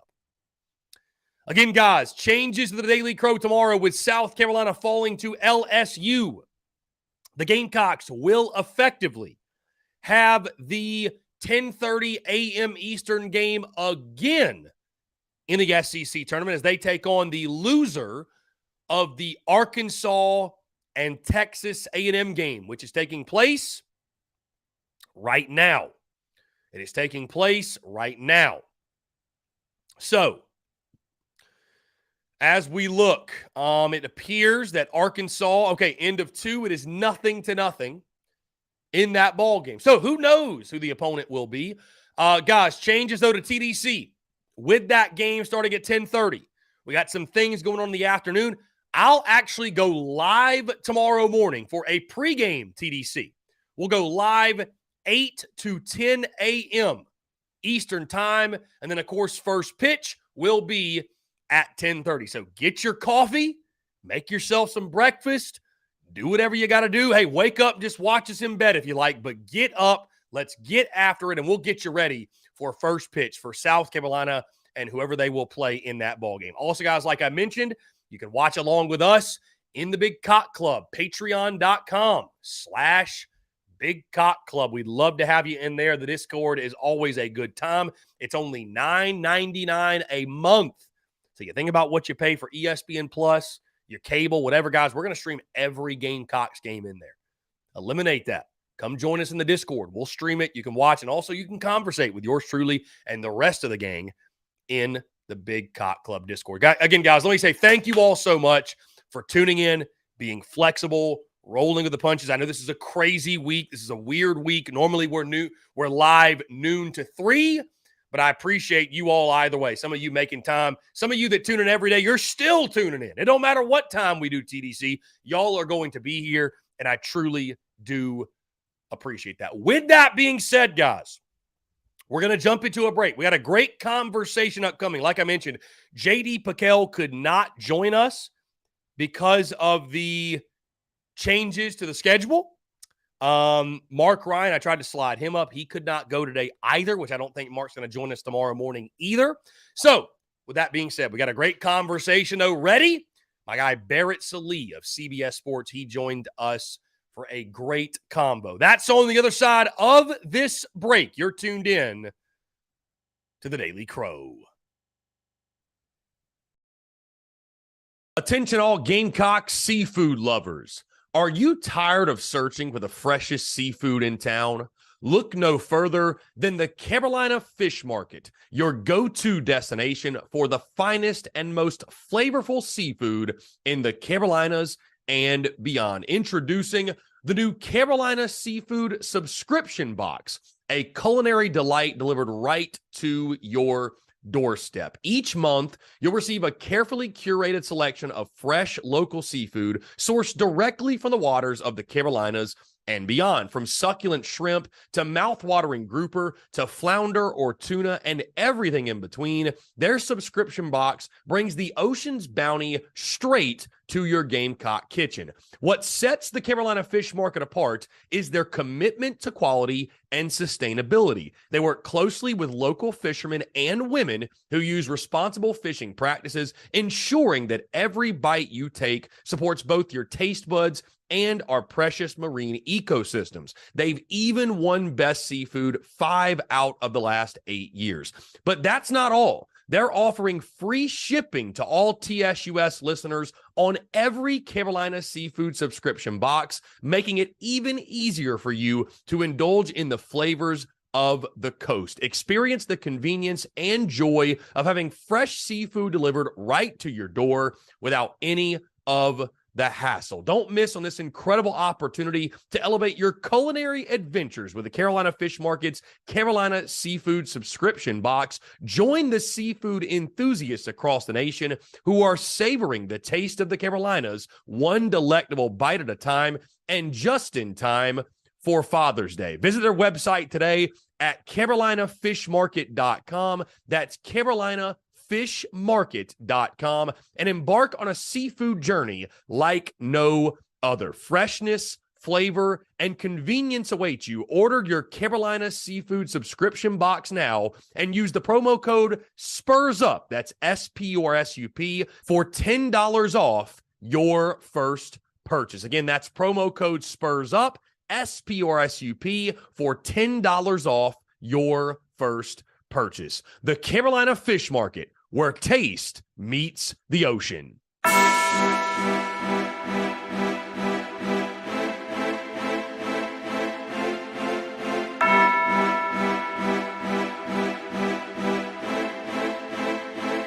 Muscle Dougie, ho.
All right, guys, we're back here on this Wednesday, May the 24th, 2023. Again, guys, appreciate you all tuning in. A jam-packed Wednesday, of course, and like I mentioned, thank you so much for rolling with the punches. This week's been crazy with the SEC tournament, as we all expected it to be, but we love it, man. The joy is truly in the journey. We got a great conversation, guys. I know I said normally, of course, on Wednesdays, J.D. Pickell of On 3 Sports joins us because of the changes in the scheduling. He could not, but the good news is this. We had and have a conversation that I had about a week or so ago with our good friend Barrett Salee of CBS Sports. He joined me to talk SEC football, South Carolina football, some other things in between. So sit back, relax, enjoy. Here is our conversation with Barrett Salee of CBS Sports. All right, guys, joining us today on the Spurs Up Show. Very excited. He covers college football nationally for CBS Sports. Barrett Salee joins the Spurs Up Show. Barrett, again, appreciate you taking the time, my friend. Thank you so much for doing this. My pleasure. Anytime. Love to talk college football this time of year. And there's no shortage of topics this time of year. A little different than it was 5 years ago, but it keeps us busy. That's for sure. Barrett, for sure. Again, before we get started, I know we just spoke about it off air, but I think it's important, obviously, something that's much bigger than sports, college football, anything we can discuss. Give people an update, obviously, on your health. Anybody who follows you on social media knows you deal with seizures and such like that. I know you just got your keys back. Let us know how exhilarating was it to get back behind the wheel. But again, I just want to let the people know, obviously, let you give them an update of just what's going on in your personal life, health, all that stuff. Yeah, I mean, things are good. Got my keys back on February 15th. There's a 6-month no driving law in the state of Georgia. So it was like being 16 all over again when I got them back in February. But things are good. Neurologist has everything taken care of. No issues lately at all. Hopefully none in the future. And yeah, if anybody has any issues with that out there, feel free to reach out to me. I love helping folks out. Because it's a fraternity that no one wants to be a part of, but it's confusing, and sometimes you can feel alone when people don't understand. So yeah, reach out, donate to the Epilepsy Foundation of Georgia or the national group, either one, because they do a great job. Absolutely. Well said, Barrett. Again, congratulations to you getting back behind the wheel. Let's talk football, though. And before we look ahead of this season, Barrett, I want to look back, speaking on the Gamecocks specifically, the 2022 season. I'm not exactly sure I recall, what your expectations were going into year 2 of Beamer with Spencer Rattler coming out of the portal, coming to South Carolina. But obviously around Columbia, right, the expectations were very high. And it was a roller coaster season for the Gamecocks, to say the least. I mean, they were abysmal, it felt like, especially on the offensive side for 10 games. And then the final 2 caught fire. I mean, nobody saw it coming as they dashed the playoff hopes of both Tennessee and Clemson. Your overall thoughts on the 2022 season and what it meant for Shane Beamer and his Gamecocks football program? Yeah, I mean, it's kind of like you said. I kind of expected them like a 6-6, 7-5 style team. Didn't expect the path to be exactly what it was. Because it was, like you said, a roller coaster, but it ended on a high note. There's no doubt about that. But I think a lot of that was the Satterfield effect. It's almost like he forgot that Spencer Rattler actually has talent for 2.5 months and then realized, oh, yeah, this guy's a former 5-star top quarterback. We might as well use him in a way that would help the team out. So roller coaster ended on the high note. Again, not the path I thought they'd take, but especially the way it ended. I think for Shane Beamer, and I talked to Shane Beamer about this last week, and the interview's up on CBSSports.com, that he felt like the momentum is going to carry over, and the way that he's approached this offseason, and you guys have seen it with all of the social media, the office, things like that. He's setting the tone even further for what the identity of the program is, and I think that has really helped everybody sort of keep that momentum going, knowing that Shane's got a vision. The vision is to be authentic to himself.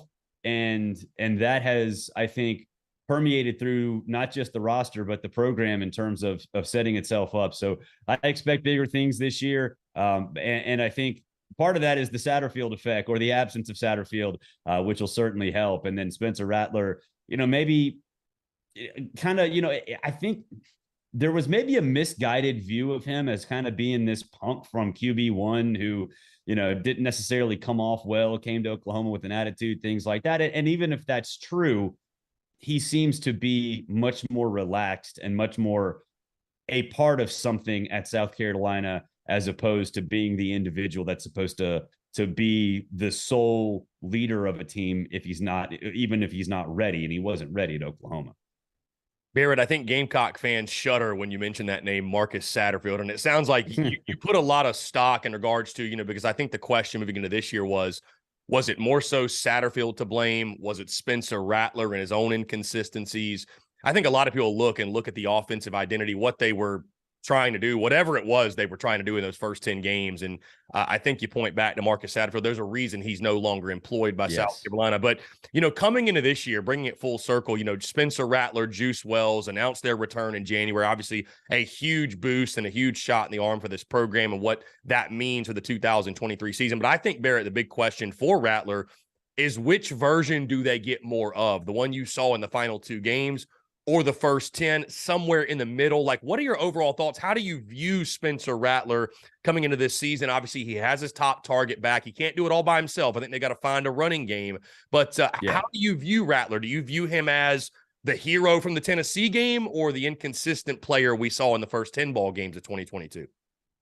Well, I think it's a little misguided to view him as the guy who played in the final 2 regular season games of the season. Like, that's his ceiling, I think, and that's a great ceiling to have. The problem with Spencer is the floor was so low last year, and I think a lot of that is Satterfield and the Satterfield effect, like you said, that he just wasn't being used properly. He wasn't comfortable with what he was being asked to do, and that, I think, really, even when he was on, it was almost like the offense still didn't have its identity. It just felt out of place, even when he had in those first 10 games some success. And when the training wheels came off, so to speak, even though he didn't need training wheels, when they came off, you saw that ceiling. I think the biggest thing for Spencer Rattler now is, what's the floor? And I think right now the floor is going to be significantly higher than it was last year. So, expecting the guy that beat Tennessee and beat Clemson and looked like a Heisman Trophy caliber quarterback, well, he's not going to be that every week. I mean, that's just not going to happen. Tennessee's defense was atrocious at that point. Clemson was a wreck, and that's not, trying to knock him down and criticize him for what happened, or at least minimize it. I mean, he went out and he did it and he took advantage of the situation, but he's not going to do that every week. I mean, nobody's going to do that every week. So, Bryce Young didn't do that every week 2 years ago. Caleb Williams didn't do that every week last week. I mean, go back to that Oregon State game. Caleb Williams was average to below average, right? So I think that should be the expectation for Spencer. If you want him to be in the Heisman Trophy race, okay, that's up to South Carolina to have more success as a team. Could he put up those kind of numbers? Maybe. The problem is South Carolina's schedule is a little tougher. Well, not tougher, but I mean, it's tough. We all know that. It's the NSEC schedule. So, I think he can be a star. I think he can put up video game numbers, but that depends on how high his floor is. And it's certainly going to be higher than it was last year. Barrett, speaking of the Heisman Trophy, I want to get into this. And I want to say to everyone, these are SEC spring football overreactions. These are not your predictions. I know you get a lot of flack from people because you're like, it literally says they're overreactions. They're not predictions. But one of your overreactions was Spencer Rattler will win the Heisman Trophy. And obviously that caught my eye and that caught the eye of all games. I want to ask you this, just what led you to that being your spring overreaction? When you talk about Dowell Loggins, the new offense, you feel like he could top the 4,500 yard mark, which I think is doable. It's going to take a lot of the pieces around him, and South Carolina as a whole, right, is going to have to help him get there. But just kind of what led you to that conclusion. And then speaking on Dowell Loggins, I mean, I know you talked to Shane Beamer. We'll get into that one-on-one combo in a second, but what info or intel did he give you on what they expect or what they want the offense to look like this year for Rattler and company? Yeah, more wide open offense. And I think, like the 4,500 yard mark. Yeah. I mean, it kind of jumps off the page. It's really not that, unrealistic. I mean, you go back and look when he was the everyday starter at Oklahoma, he could get to that point. But when he got replaced by Caleb, he still was slinging all over the place. And granted, it's the Big 12, but the Big 12 played good defense. So if that overreaction, so you kind of base the overreactions, again, people just kind of ignore that word in the headline when they read it, but whatever, that's fine. It's the offseason. People can yell all they want. But I think if you combine that video game kind of numbers with what we saw with Dole and what we saw in spring with some of the playmakers that sort of emerged offensively, I think it makes the possibility of beating Georgia there, right? It exists. It's not probable. It's not likely, It's not something I would ever bet on, but you have the ability to have a dynamic offense that is top tier in the SEC. So when I made that overreaction blurb for South Carolina, it's like my thought process was like, okay, we know how good South Carolina can be. We've seen it. We understand it. Like, we get it, how good South Carolina can be. If they're able to spring an upset on Georgia, that's a statement, especially if Spencer lights it up. That puts him on the national scene. That gives you a game and a half lead over Georgia, depending on what happens the rest of the way in the SEC East. And it could vault you to the SEC East title. Okay, then what happens? You go to the SEC championship game. They don't have to win it. Spencer Rattler lights it up in the SEC championship game. Even if they lose, ballots are due 2 days later, right? So it's an overreaction. it's an overreaction. You put up 4,500 yards, you beat Georgia, you find your way into the SEC championship game. Even if you lose, you might win it. And look at Caleb Williams last year. Lost the Pac-12 championship game, won the Heisman Trophy. So it's not likely. It's very unlikely. But again, overreactions. It's one of those things where, you're looking at the way the landscape of the season can play out. And my mind goes back to Dumb and Dumber and Lloyd Christmas. Like, so you're telling me there's a chance. And that's kind of where I came down with the overreactions. Well, Barrett, you know how social media works. A couple of days from now, you're going to see some headline on social media. Barrett Sallee says Spencer Rattler will win the Heisman Trophy. Go ahead and put your bet. Best passer of all time. He's going to lead South Carolina this year to a national title. They're going to win the Masters, World Series, Stanley Cup. He's going to lead them to everything. I love that. Speaking of course, Spencer Rattler coming from the transfer portal, and Shane Beamer said it best a couple weeks ago. The transfer portal giveth and the transfer portal taketh, and we've seen both sides of it with the Gamecocks, right? You get Spencer Rattler, you get Juice Wells. The portal has been very unkind to South Carolina this cycle at times, and they've picked up some nice pieces, but you lose Marshawn Lloyd to Southern Cal, you lose Jaheim Bell to Florida State, you lose Jordan Birch to Oregon, you lose Gilbert Edmond to Florida State as well. Now, you've picked up some nice pieces. Trey Knox from Arkansas, I think, is going to fill in beautifully. Nick Gargiulo on the offensive line from Yale. Jerron Willis at the linebacker position at Ole Miss. And Jatius Gear, the edge from Syracuse, the latest pickup. Your just overall thoughts on the way South Carolina has operated the transfer portal. And I know you saw some glimpses of some of these new guys in the spring, especially I think Trey Knox was the one that caught everybody's eye. Just guys that have stood out to you from the transfer portal that South Carolina's picked up that you think could help them this season. Yeah, I mean, you said Trey Knox, and that's the guy that I was going to say. I mean, I think he can certainly help. And, losing Lloyd obviously hurts. But I think the interesting thing is South Carolina's in a position from a transfer portal standpoint where, this is kind of how you have to look at it now. It's a developmental program in regards to some of the major programs, but it's also a major market program to some second tier guys who have gotten to a point where they can be first tier guys, right? Like Spencer Rattler, even though it was like, a couple of years ago, or I guess last year, but whatever, this is a different sort of situation. I talked to a coach, or actually, no, I didn't talk to him, but we played Lane Kiffin on Sirius XM on Sunday. And he was asked about Quinshawn Judkins, who was their true freshman stud. And he said he was the hottest free agent on the market, and they were lucky to be able to keep him. And I think that's where South Carolina is in a position where they have to defend their guys. They have to extend their salary cap, so to speak. And it's not so to speak, like this is what they're actually discussing. I wouldn't say, I don't know about South Carolina, but just in general, coaches, they have to work their salary cap to a point where they can keep some of those guys that might go to USC or somewhere else, but they also have the opportunity to pay kids more than maybe they are worth it for other teams because the coaching staff recognizes potential. And I think Trey Knox is a perfect example of a guy who, okay, he was good, got a ton of potential.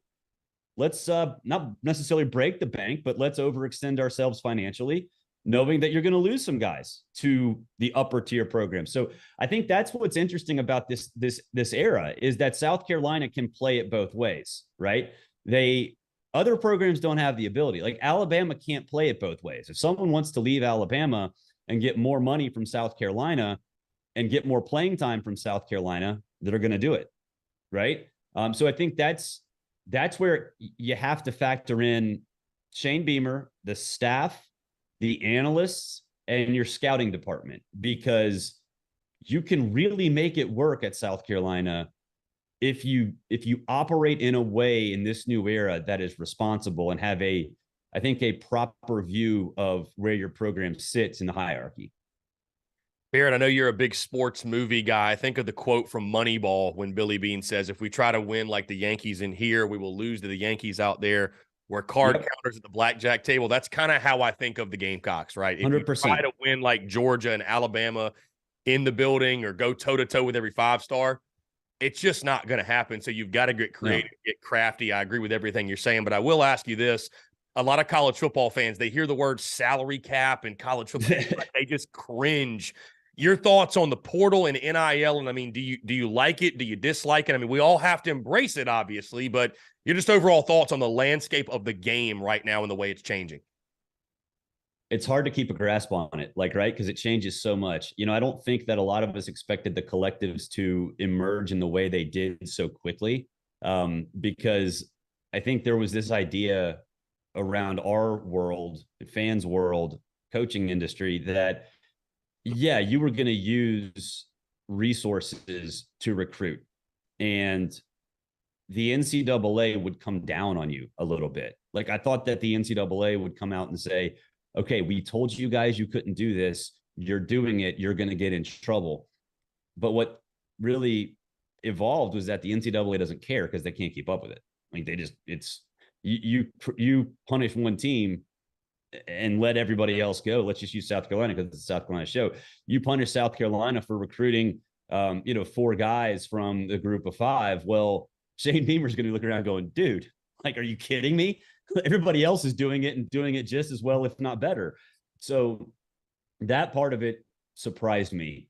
I've talked to a lot of coaches, including Gus Malzahn and Shane Beamer, and a lot of them that have said it's hard to keep track, and it makes the job even more time consuming than it was before, which is, it's hard to sort of grasp, right?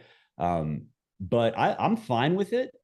I think that it will create, it won't separate the haves from the have-nots in ways that I think maybe some people thought, because yeah, you're going to get Jamison Williams going to Alabama because he's a 4th string at Ohio State and he can win the Biletnikoff at Alabama, right? You're going to get guys like that, but you're also going to get guys who drop down after successful seasons that still might be blocked, right? And so I think that is like DJ Uiagalelei, perfect example. He's still pretty good, right? Or at least has potential, right? Cade was obviously going to come in and start. So what does DJ do? He goes and finds a really good Oregon State program that's set up to be a contender in the Pac-12, that's closer to home, that fits him. And he might actually live up to that potential this year. And so I think it works both ways. I think it's for players that want to focus just on money, they can. And I think it helps keep players in college football. I mean, I read a story this morning where, Stetson Bennett, I can't remember exactly what his contract slot is for the NFL, but he made 7 figures at Georgia. He made more money at Georgia than he's going to as an NFL player this year. That's awesome. That keeps players in college. And I think instead of risking injury to improve yourself for the NFL draft, you can say, all right, I'm going to risk it, but I'm also going to get the biscuit. And that's, I think, good for the game. Barrett, now let's get to this one-on-one conversation you had with Gamecocks head coach Shane Beamer. I know you teased it a little bit earlier, but you talked to him about his vision for South Carolina, how it's led to success, obviously, on the field, what things look like moving forward. I know you talked a lot about with him the culture and stuff like that. You mentioned the Office remake video they did, some of the other things they've done on social media, and obviously a lot about the success they've had in his first 2 years in Columbia. Just detail us a little bit further on that conversation. What were some of your big takeaways from what you had to discuss with Shane Beamer? Yeah, I mean, the biggest thing to me is that he's, I think, done a great job recognizing who he is as a coach and a person, right? Through 20 years, he's been all over the place, right? And the one thing he said to me that I think South Carolina fans should absolutely love for a variety of reasons, and we'll get to that in a second, is that he picked and chose different parts of what he saw throughout his coaching journey and incorporated them into what he wants to do and what he's been doing as an on-field coach. Like he has created the South Carolina way through parts of the Tennessee way, the Oklahoma way, the Georgia way, Virginia Tech way. And that shaped him as a man from an X's and O's perspective. And he's combined that with his personality, with, the ability to, be the guy in the office and act in the way he does, to embrace the mayonnaise bat, things like that. And he said that the reason he did that is because he's seen other people in the industry try to mimic other coaches in the way that that's disingenuous, and players recognize that. Like if you go out there, and I know Will Muschamp is a dirty word for South Carolina fans, right? And he didn't mention Will, by name, but I've always thought this about Will. He got the job at Florida and wanted to be Nick Saban. He got the job at South Carolina and wanted to be Nick Saban. And I think you guys know, and as probably better than a lot of people, Will gets branded as this lunatic. He's one of the nicest people I've ever met. And the fact that didn't shine through, I think shows what can go wrong in a coach's career. And Shane, I think, recognized a long time ago that you can't act that way. And again, he didn't mention Will Muschamp by name. I'm just using him as an example because he's there. And that has, that kind of honesty and that kind of acceptance from players, they see that, right? If a quarterback looks at his coach and says, that guy's full of it, then everybody else is too. And no one would say that about Shane. And I think that's kind of shaped him from a personality standpoint. And he learned from some of the best from an on-field standpoint. And that's, I think, a perfect way to operate at a place like South Carolina, where there's a ton of passion, there's a ton of resources, there isn't a lot of winning, there isn't a lot of history of success, because of kind of falling into that trap over and over again. Now, Barrett, when you look at this 2023 football season, this team, if you will, and we got a long way to go, right? But it'll be here before you know it. SEC Media Days, it feels like is just around the corner. And then we'll get into fall camp, and kickoff will be here just over 100 days until kick. There's a lot of conflicting, I feel like, opinions. And I mean, it's prediction season, it's list season, it's talking season, as the HBC used to say. But there's a lot of conflicting feelings, I feel like, Barrett, about this Gamecocks football team, because I feel like you can find some that'll say South Carolina is a sleeper in the SEC East, could win 9 or 10 games. And then you see what Vegas has to say. It's over-under win total of 6 from Caesar Sportsbook. I feel like you're a little bit higher on South Carolina, but how do you view the Gamecocks? And do you feel like, I mean, you mentioned Spencer Rattler about the ceiling and the floor, it sounds like being very volatile. Do you feel that same way about South Carolina? Because I'll tell you, Barrett, when I look at it right now, and there's still a lot of pieces left, right? Transfer portal Gamecocks are in on a guy like Logan Diggs from Notre Dame that could be an answer at the running back position. You never know. There's some other guys out there. But I feel like just off first glance, I look at this team, offense probably going to be a little bit better. Defense might take a slight step back. And I think the big question might be, Barrett, yet again, about when you talk about will they get to 8? Will they get to 9? How much of a factor will Beamer ball play? How much of a factor will turnover margin play? Because I feel like, obviously, they used special teams and defense to their advantage last year, being opportunistic. And I think that might be the answer to the question. So, I mean, how do you view this? Where do you fall? Is it somewhere in the middle? And, I mean, what's the answer? I mean, I feel like there's so much volatility with where people see this football team right now. Yeah, South Carolina over 6 is one of the best bets on the board. That Louisville, which I think is 6.5, and Auburn are the 3 that kind of jump out to me. Auburn's like 6, so, and they've got the easiest schedule that they've had in a long, long time. So yeah, I mean, South Carolina to me, I think a lot of that is, look, you just kind of described a system and a recipe that kind of automatically gets you over 6 because there's the talent. You have a high-end quarterback. You've got returners. Or you've got continuity along the offense. Not necessarily as much as you'd like, but in the transfer portal era, enough. You have special teams. Obviously, that was big last year. You have a defense that all it really needs to be is adequate. And, that's fine. And that'll get you to 7-8 wins. So I think the question I get always, or not always, but a lot of the time is, who's the biggest threat to Georgia? And I always say, like, Georgia's the biggest threat to Georgia.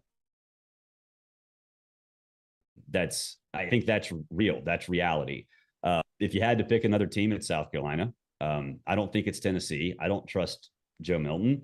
I trust Spencer Rattler. And I trust Shane Beamer. And I trust to change, like we talked about before, addition by subtraction without Marcus Satterfield. So I'm high enough on the Gamecocks to say they're the biggest threat to Georgia. That is not typically generally speaking, that's huge praise. It's not really huge praise this year.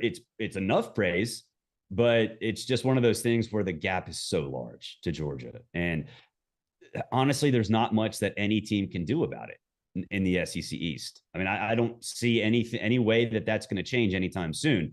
So if you're Tennessee, South Carolina, Florida, whatever, you have to get to a point where you feel like you can be a threat to upset Georgia. And South Carolina's done it. It's done it. And I think that team is South Carolina this year. Last year it was Tennessee. Maybe next year it's Florida. I don't know. But South Carolina is at that point, I think, can be explosive offensively, have the special teams down pat, and can just be adequate defensively. And if you catch Georgia on the wrong day, which obviously South Carolina did, what was that, 2019 when that happened? You can spring an upset. And then at that point, come what may, you might actually get to Atlanta. Yeah, it feels like right now, Barrett, the only thing certain in the SEC East is, I feel confident putting it in black ink. Georgia in the 1 spot. Yes. Probably Vandy in the 7. I'm going to say that. And then 2 through 6. Yeah. Pick them out of a hat. Right, yeah. Right. I mean, truly, who knows? Barrett, I appreciate you taking the time. First thing, it's been an electric conversation. Last thing before I get you out of here, though, we hear the old adage all the time, this team could be a lot better this year, but not show it in their win-loss record. And that's something fans just do not want to hear, right? I mean, that not at all. College football fans, they don't want to go backwards, right? Nobody wants to hear, well, we won less, but we were a lot better football team. That doesn't register to anybody. But you look at this schedule for South Carolina and the way it sets up. North Carolina in Charlotte in a neutral site, Furman at home, at Georgia, Mississippi State at home, at Tennessee. That's before your bye week, of course. Then you got Florida, at Mizzou, at Texas A&M before you close out with 4 straight, Jacksonville State, Vandy, Kentucky, and Clemson in the rivalry game. That could be something that applies to South Carolina. They might be a 7-win or maybe 8-win team, but if you can navigate through that first half, something they have not done all that well, Barrett. They haven't gotten off to great starts under Shane Beamer. They've closed in great fashion. But I think getting off to a good start is going to be pivotal because if you come out of the gate, 1-4, it's just going to be really, really tough to rally the troops and get to 7 or 8 wins. Your just overall thoughts on how the schedule sets up, obviously one of the toughest in college football.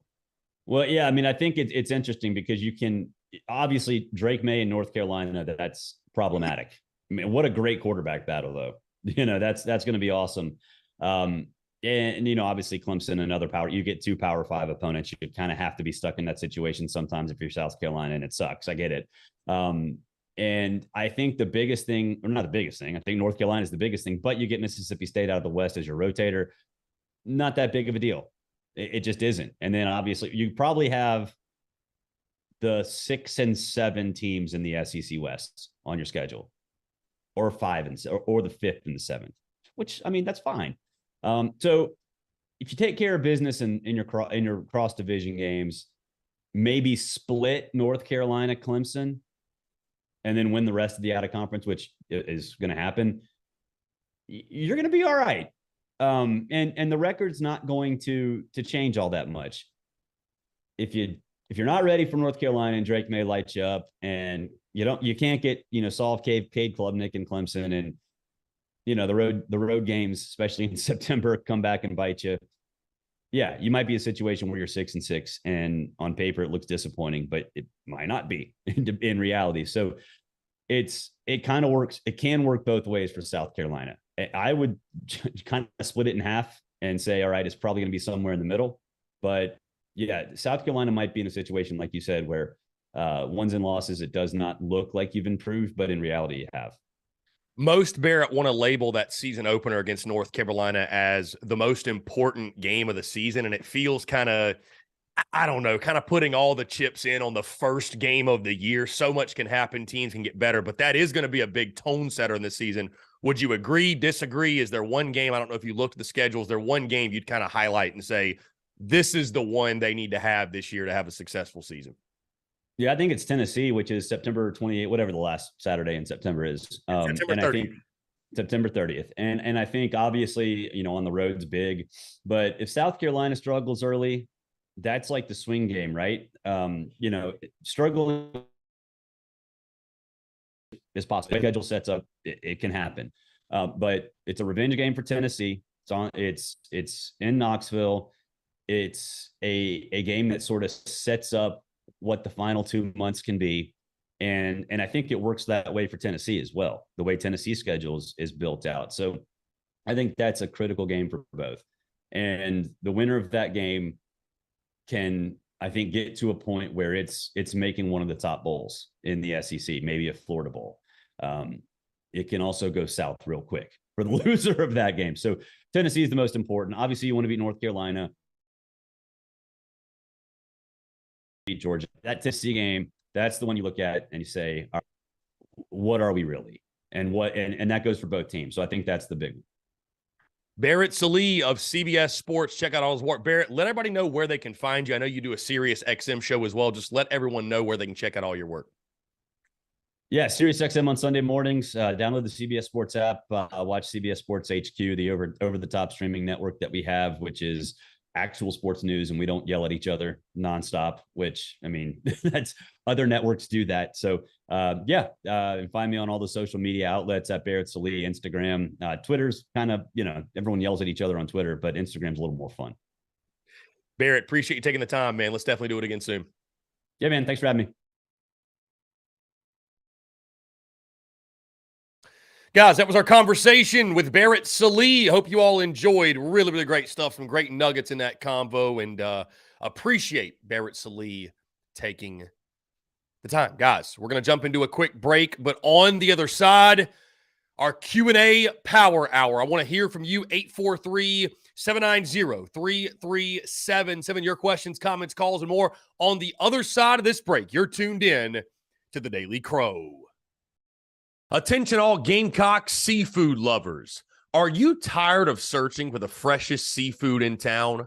Look no further than the Carolina Fish Market, your go-to destination for the finest and most flavorful seafood in the Carolinas and beyond. Introducing the new Carolina Seafood Subscription Box, a culinary delight delivered right to your doorstep. Each month, you'll receive a carefully curated selection of fresh local seafood sourced directly from the waters of the Carolinas and beyond. From succulent shrimp to mouth-watering grouper to flounder or tuna and everything in between, their subscription box brings the ocean's bounty straight to your Gamecock kitchen. What sets the Carolina Fish Market apart is their commitment to quality and sustainability. They work closely with local fishermen and women who use responsible fishing practices, ensuring that every bite you take supports both your taste buds and our precious marine ecosystems. They've even won Best Seafood 5 out of the last 8 years. But that's not all. They're offering free shipping to all TSUS listeners on every Carolina Seafood subscription box, making it even easier for you to indulge in the flavors of the coast. Experience the convenience and joy of having fresh seafood delivered right to your door without any of the hassle. Don't miss on this incredible opportunity to elevate your culinary adventures with the Carolina Fish Market's Carolina Seafood Subscription Box. Join the seafood enthusiasts across the nation who are savoring the taste of the Carolinas, one delectable bite at a time, and just in time for Father's Day. Visit their website today at carolinafishmarket.com. That's carolinafishmarket.com, and embark on a seafood journey like no other. Freshness, flavor, and convenience await you. Order your Carolina Seafood Subscription Box now and use the promo code SPURSUP, that's SPURSUP, for $10 off your first purchase. Again, that's promo code SPURSUP, SPURSUP, for $10 off your first purchase. The Carolina Fish Market, where taste meets the ocean.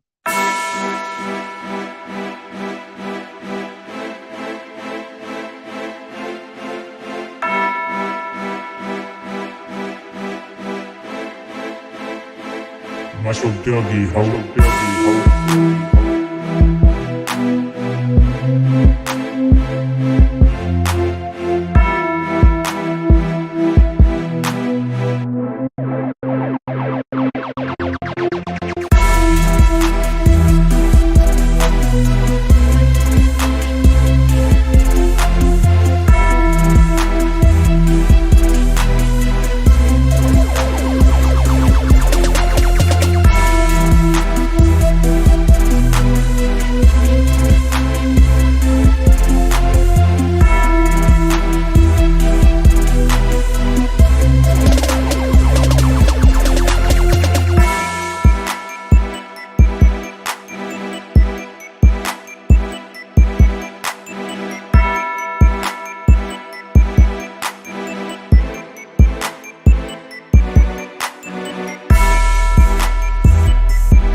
All right, guys, we're back live taking your questions, your comments, your calls. 843-790-3377 as our Power Hour officially begins. Again, appreciate you all tuning in. I want to say thank you so much for Barrett Salee taking the time. Great stuff in that conversation and stuff, especially at the end when he said that Tennessee, the most important game of the 2023 season. He said for both teams, it sounded like. So really interesting comments there from Barrett Salee, and a great interview, great stuff, and appreciate, like I said, him taking the time to chat. Let's get into your questions, comments, calls. Guys, of course, you can call. The phone lines are open, 843-790-3377. That's 843-790-3377. With that being said, let's go ahead and jump to the phone lines. Call from Dalton. Dalton, what's up, man? How are you? How are you doing? I'm doing all right. That LSU game wasn't a fantastic way to start out the morning, but it kind of is what it is. At the end of the day, all we really need is to get one more win. So hopefully, it looks like Texas A&M is up 4-0 right now against Arkansas. So it'll probably be Arkansas that we get to rematch, and I don't know who our starter is going to be, but hopefully we can get one more win on our resume before selection day and lock up that final regional spot. Yeah, A&M, I was going to say up 4-0 right now. So, you just saw Arkansas, so I think you got a pretty good idea of what what you're facing. And I don't know, man. I mean, I feel like Jack Mahoney's got to be the one you hand the baseball to. I mean, it would seem like it. If you were so willing to throw Eli Jones today, I mean, I don't know who else you'd go with, honestly, unless you were going to start again, a Sam Simpson, maybe. I mean, I don't know. You know what I mean? I don't know who you go with. So it feels like it's going to be Jack Mahoney. I'm sure they're going to check and make sure he's good to go physically. But, yeah, it's a huge game, man. I mean, we were talking about, I know in the Big Cock Club Discord, that's, I feel like Carolina, their resume alone is the resume of a ball club that is good enough to host. But, unfortunately, with the way you finished the season – and the negative momentum you came to the SEC tournament with, you had to do some work. And so I think we all agree that one more win, it'll lock you in. You're safe. You're good to go. But, you take on the Arkansas Razorbacks. That's another team just like LSU, one of the top teams in the country. And it'll take a great performance to beat them. So, we'll see. Tough ball game today. But the beautiful thing is, again, you got through that first round, and it's double elimination. So you get the opportunity to bounce back tomorrow. Yeah, surely. What do you think about Cole Messina going into concussion protocols? Do you think that he'll play tomorrow, or what's your feeling on that? In regards to Cole Messina, I'm not 110% sure. I mean, I know he's just in concussion protocol. It didn't seem like it was a major thing, but you never really know, right, when it comes to concussions, if you will. So it's just one of those tough things where we'll just have to see. But, I mean, it didn't look serious. The good news is I don't think he's going to be out for any, postseason play or anything significant. But tomorrow, you never know. It did seem to be precautionary, so I think he should be okay. And then I want to sort of switch back over to football since you were talking to Barrett about the upcoming season. And my question to you is, right now, obviously Georgia is still in the driver's seat in the SEC East. Who knows what their season is going to look like. It's probably, going to be good enough to go to the SEC championship, but they're going to be bringing in a new quarterback. So I would say barring a massive upset, we're probably going to lose to them. But you look at the other teams in the SEC, like Kentucky, like Tennessee, like Florida. My question to you is, in your opinion, what is the biggest threat to us potentially finishing second? I know that the obvious answer is going to be Tennessee, but that Athlon preseason magazine seems to think Kentucky is going to be somewhat decent this year. So what do you think about Kentucky? Playing them at home, we haven't had a whole lot of success against them. Obviously, we beat them last year when they didn't have Levis in the game.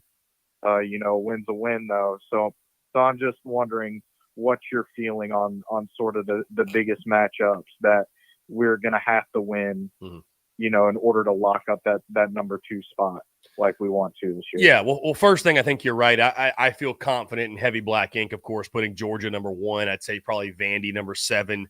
Could Florida find their way into the cellar? Maybe, but I think realistically Georgia 1, Vandy 7 is where you start. And then from there, 2 through 6, I mean, who knows? I think to answer your question, though, who's the biggest threat to finishing that 2 spot instead of Carolina? I still say it's Tennessee. Listen, I know that we are not fond of the Tennessee Volunteers here. We all know how we all feel. But, I actually think Josh Heupel's offensive system and scheme and Joe Milton running it, I think they're going to be a team where they're every program has its characteristics, its trademarks. I think good offense is going to be one of theirs, and the defense is going to be improved. And so I think Tennessee right now is the favorite to be in that 2 spot. I mean, is it a lazy pick? Is it the right pick, though? I would put Tennessee there. It's interesting, Dalton. I'll say this, that, they're you probably see those graphics sometimes where it's like win percentages or you see like on the leaderboards, like leaderboard graphics where it's like kind of the charts, if you will. They're moving up and down the graphic. I wish we could do that with preseason hype almost, because it's just weird how like the preseason hype has gone up and down for certain teams, right? Like I think Carolina, for whatever reason, and I think there are reasons you could point to, but the hype has sort of decreased a little bit and come back down to earth. It feels like as the preseason goes on, I feel like Kentucky's catching more and more hype as we go for whatever reason. I mean, listen, I like Devin Leary at quarterback. He was fantastic for NC State in 2021. I think he battled injuries last year, wasn't quite as good, but that's a quality pickup for them. Liam Cohen, their offensive coordinator, is a guy that, the way that we're excited about Dowell Loggins, they're excited about him. He was really good in Lexington when the last time he was there. So, and I think that's still one that, even though you beat Kentucky last year, I think that the prognosticators or the publications like Athlon and just others that make picks, they're going to look and say, well, Kentucky still owned South Carolina. They just have. Like, you look at the trends lately, and, they've had their way with the Gamecocks. Mark Stoops, I think he's still going to get a lot of credit. So, South Carolina, it's like I mentioned before, Dalton, they're just not going to get a lot of the benefit of the doubt. They're just not. It's one of those things where, yes, you snap the streak against A&M. Yes, you beat Tennessee. Yes, you snap the streak against Kentucky. But, again, you're not getting the benefit of the doubt in those. So, I think that it seems to be that people like Kentucky in regards to their quarterback situation, their OC, their offensive line. They know they're going to be big physical on the defensive side. They're going to be real nasty on defense. And so I think Kentucky's a team you're talking about fighting for the three spot realistically. So, obviously, you've heard Barrett doesn't seem to believe in Joe Milton. I'm not a Joe Milton believer myself. I think Tennessee's a very gimmicky offensive system, or they run a very gimmicky offensive system. And I think eventually DCs in the SEC are going to figure them out. And it's a highly quarterback dependent system. And while, this may just be my Tennessee hate bias coming out, I had more, like, I thought that Hendon Hooker was a much better college quarterback than Joe Milton. And, I understand why Tennessee is getting a lot of hype. And I know that we haven't had a whole lot of success going on the road at, Rocky Top. I do believe that is a winnable game for us, though, going into the season. Yeah, I think it's a winnable game. I mean, I think that's going to be one that's going to be – people are going to so quickly jump on picking Tennessee because of the quote-unquote revenge factor, which I think is, I mean, it's an overplayed thing. It is. It's an overplayed thing. It's something fun for, like, us to talk about. But revenge factor, like, really, I don't really believe in it. You know what I mean? You're fired up to win. You want to win no matter what, no matter if they kicked your tail last year or not. So, I think Tennessee's a winnable game. I think there's a reason why you're probably a 2-touchdown underdog right now, but we got a long way to go before that game takes place. But, South Carolina, I see as, here's the thing. You could put Tennessee, Kentucky, Mizzou, Carolina, any of those teams in the 2 slot in the SEC, and, like, you could convince me for reasons why. You know what I mean? So, all of those teams are kind of in that 7 to 8 to maybe 9 win range. Like, they're all kind of there. Well, sort of the last question I want to end my call with is, I know you saw SEC Mike's tweet about Eli Drinkowitz and Missouri beating us in the last 3 years. We have a terrible record against Eli Drinkowitz. Ruined my day seeing that. My question is, do you think we finally get the Missouri bug off our back, so to speak? Do you think we go into Mizzou and we just play fired up and we're looking to, sort of get that offer in the last 4 off of our record, or do you think Missouri beats us again this year? Trying to get me into my predictions early, I see, Dalton. I'll tell you this. I'll save the predictions for early July because I hate to spoil them. And I honestly just don't know. Like, I haven't sat down and, but just off the top of my head, I'll say this. It would not surprise me. I know we've talked about this before off record. It would not surprise me in the slightest if this is the year where South Carolina beats Mizzou, but loses another one that is unexpected or we feel like they quote-unquote shouldn't. Like, it wouldn't shock me if Carolina beat Mizzou but then lost to Kentucky. That would not really surprise me all that much. With that being said, though, Dalton, here's the thing. I picked the loss in 21, Shane Beamer's first year. On the road in Como, weird place to play. To your point, like you said, we hadn't played well there. And the whole Drinkwitz factor it didn't go into my prediction at all. Just felt like, again, weird place to play. I thought Carolina was a 6-win team. And sure enough, it played out that way. Last year, I thought the Gamecocks were going to win. We all thought they were going to win. I thought before the season. I thought during the season. I thought the week of, day of. I thought Carolina had that game in the bag. I remember leaving that game last year, and I felt like I said it, Eli Drinkwitz owns Carolina. He just does. I don't know what it is. I don't know why. I hate it because Eli Drinkwitz isn't Steve Spurrier, man. He's just an average SEC football coach, but for whatever reason, he has Carolina's number. So it's one of those things where, like Dalton, I'd love to confidently tell you yes, but I think most Gamecocks are going to pick that game as a loss in the preseason just because it's like, until we beat this dude, I don't even know how you can, but it wouldn't surprise me. It would not surprise me at all if South Carolina were to beat Mizzou, but another one trips them up, if that makes sense. Because at some point, Carolina's going to beat Missouri. At some point, it's going to happen. A lot of people have Mizzou as the worst team in the SEC East. They think that they're going to finish worse than Vanderbilt.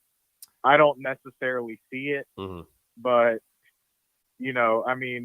Como, again, is not an insanely tough environment. It's not like you're going into the swamp, like you're going into Death Valley or anything like that. But we just haven't been able to put together a good game there. Let's just hope, our road woes end this year and we can put together a couple good games, on the road. Not saying that we'll win most of the games on the road because, playing on the road for pretty much every team in the SEC is hard. Unless you're Georgia and you just have, far and away the best team, in the country. But, I think we'll be able to put one together against Missouri. But I just wanted to get your thoughts on that. And hopefully tomorrow we can beat Arkansas or A&M, depending on who comes out on top in this game in the SEC tournament, and go ahead and lock up our regional spot and see what happens from there. Dalton, I appreciate it, man. Great stuff as always. Take care. We'll talk soon. Great stuff from our friend Dalton. Great stuff from Dalton there.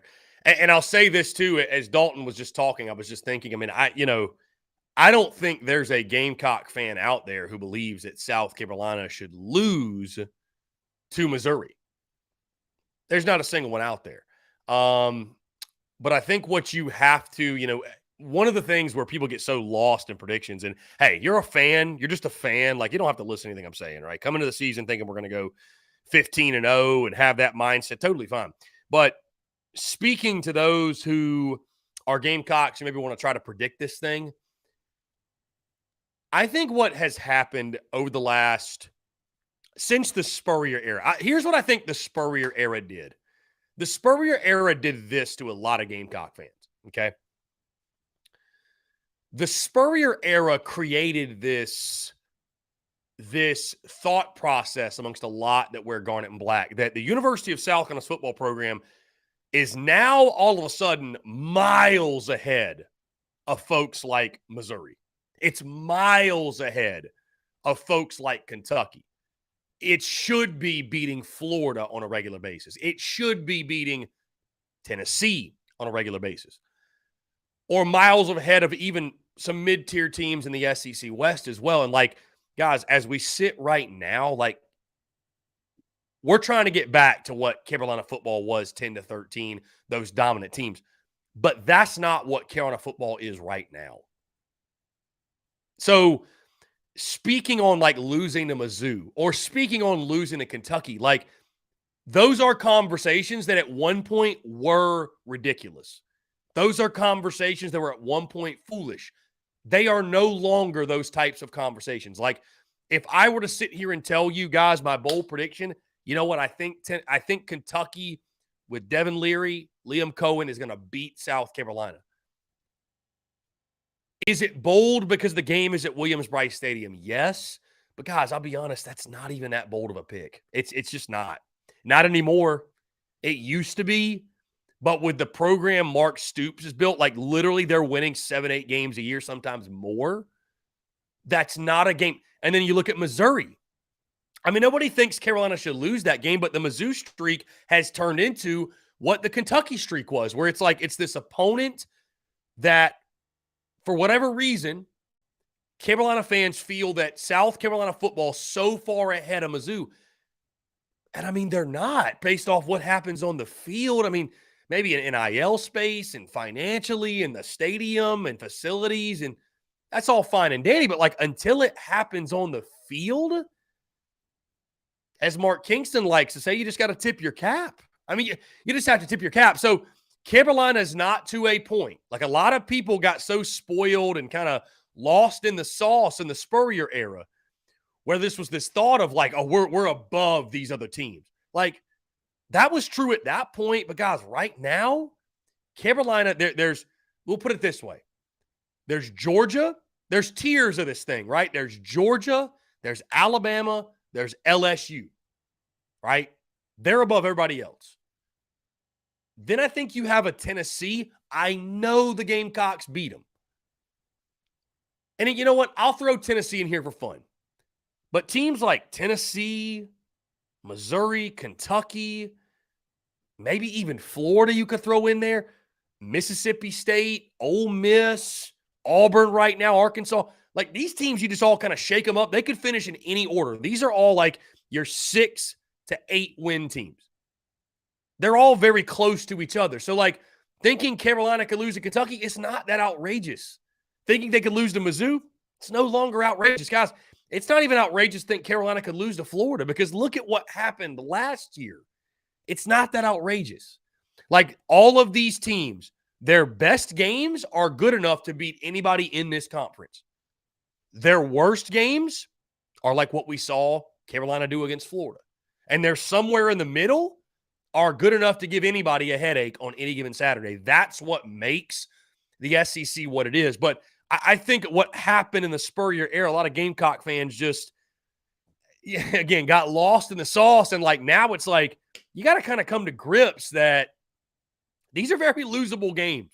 A lot of these are very losable games. It's, you know, it's not this kick it in, we're going to win 9 minimum. Like you got to understand and realize just the realities of where kind of football is. And you don't have to do that. You don't have to do that.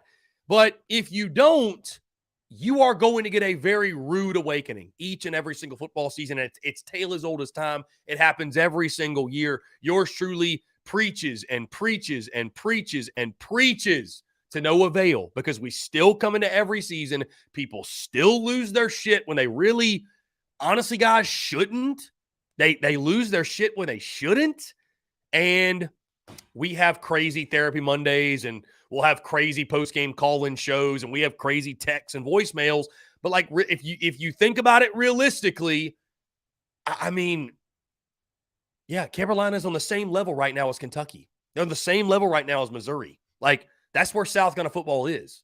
And they can ascend above that, but they have not done enough yet in the Shane Beamer era to be considered miles ahead of those programs or miles ahead of those teams. You'll have the opportunity this year. You got to start beating Missouri, man. You got to beat Kentucky at home. You got to beat those times over the course of a decade. You got to beat them more than you lose to them. And I know that my guy Brennan M brought up the point. Hey, you've split with Kentucky the last 4, but you lost 7 of the last 9. And the last decade is relevant when you talk about trends, when you talk about the way that, you know, programs are viewed. Hey, guess what? You win the next 5 against Kentucky, win the next 6. Well, then we're talking, well, damn, you've won 8 of the last 10. Perception's totally different. It's totally different. But it takes about 8 to 10 years, I'd say, to establish changing the culture, changing tradition, changing perception of your program. Beamer just hasn't had the time yet. So, anyways, Brendan M., I refuse to tip my cat at Mizzou, Kentucky. Well, Brendan, you're not alone. That's the thing. Brendan M. says he refuses to tip his cat at Mizzou, Kentucky. Brendan, you're not alone. And you know what's funny? They feel the same way. Missouri and Kentucky fans feel the same way about South Carolina. Sometimes I laugh, right? Because we do the Daily Crow and we got all these personalities in the live show. We got Football Frank, we got Hayden, we got Brandon, we got Braddock, we got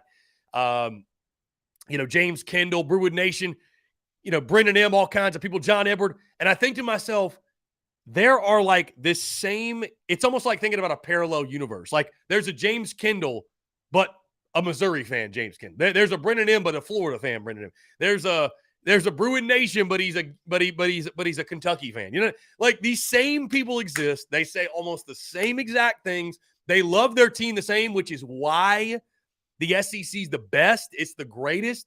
But it's like, it's funny for me to think. It's funny to be like, there's different versions of the people that tune into this show every day. They just pull for different teams. You know what I mean? So anyways, that's kind of a random side note. But I just say that, and I've gone on the road in the SEC, and it really made me realize that, like, dude, we're all very much alike. Dude, you might not like to think about it, but like Florida fans and Gamecock fans and Tennessee fans, guess what? We're pretty much all alike. You know what I mean? We're pretty much all alike. We all care too much. We all get too excited, too down. Frank's the same clowns, different circuits. That's it. We're all one and the same practically. We've got our characteristics here and there, but like at the core level, at the base level, we're all the same, man. We're all the same. We're just all the same. So anyways, though, I'm not trying to tell you should expect to lose to Mizzou, expect to lose to Kentucky, but like, I don't know, man. Like I just almost think you have to give some credit. You got to give some credit. So, and you have the ability, you have the opportunity to change that narrative. You just got to go on the field and beat them. You know what I mean? You got to go beat them. So let's get into some of your questions. We're about to jump into a break. We'll get into some of your questions here. Bradley says, losing Messina and having to go to French is one thing. Having to have French in the 3-hole hurt. Yeah, indeed. It really did. Brendan M. says, I miss when Gamecock baseball was consistently fun. Don't we all, Brendan? Josh says, hoping LeCroy Messina are okay. LeCroy looked a little gimpy today late in that game. I think he'll be all right, though. Will Hall, Chris, would you feel better about A&M in the next game or Arkansas since we face them? I personally would prefer to face Texas A&M, but I believe right now that Texas A&M is up in this game. If I do, let's see. Looks like they just hit a bomb. No, that was earlier in the game. What's the score? Is it still 4-0? 4-1 A&M, top of the fifth. So A&M still up. I'd prefer to face Texas A&M, but I mean, you play who you play, man. But I think Arkansas, tough matchup, very tough matchup. Travis says, we love pain. Ethan said, I'm in a glass case of emotion. Yeah. Let's see. Roman says, I got all the LSU fans in my Twitter mentions because I said we outplayed them back when our team was healthy. Yeah. No, it was crazy on Twitter today for sure. It was crazy on Twitter. So.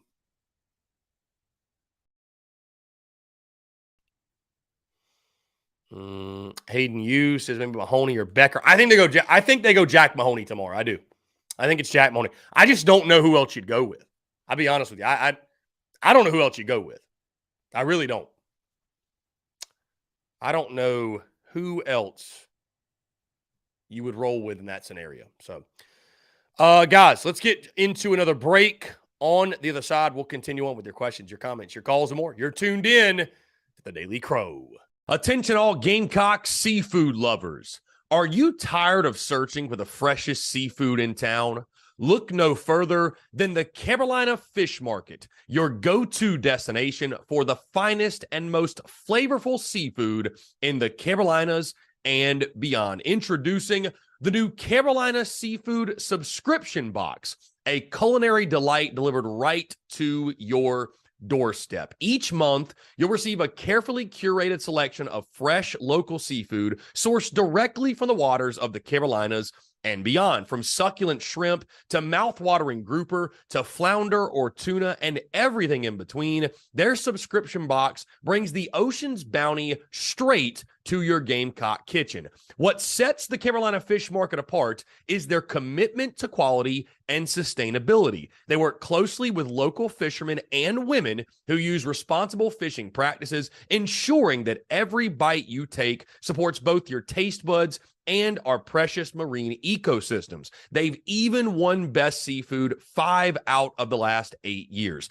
But that's not all. They're offering free shipping to all TSUS listeners on every Carolina Seafood subscription box, making it even easier for you to indulge in the flavors of the coast. Experience the convenience and joy of having fresh seafood delivered right to your door without any of the hassle. Don't miss on this incredible opportunity to elevate your culinary adventures with the Carolina Fish Market's Carolina Seafood Subscription Box. Join the seafood enthusiasts across the nation who are savoring the taste of the Carolinas, one delectable bite at a time, and just in time for Father's Day. Visit their website today at carolinafishmarket.com. That's carolinafishmarket.com, and embark on a seafood journey like no other. Freshness, flavor, and convenience await you. Order your Carolina Seafood subscription box now and use the promo code SPURSUP, that's SPURSUP, for $10 off your first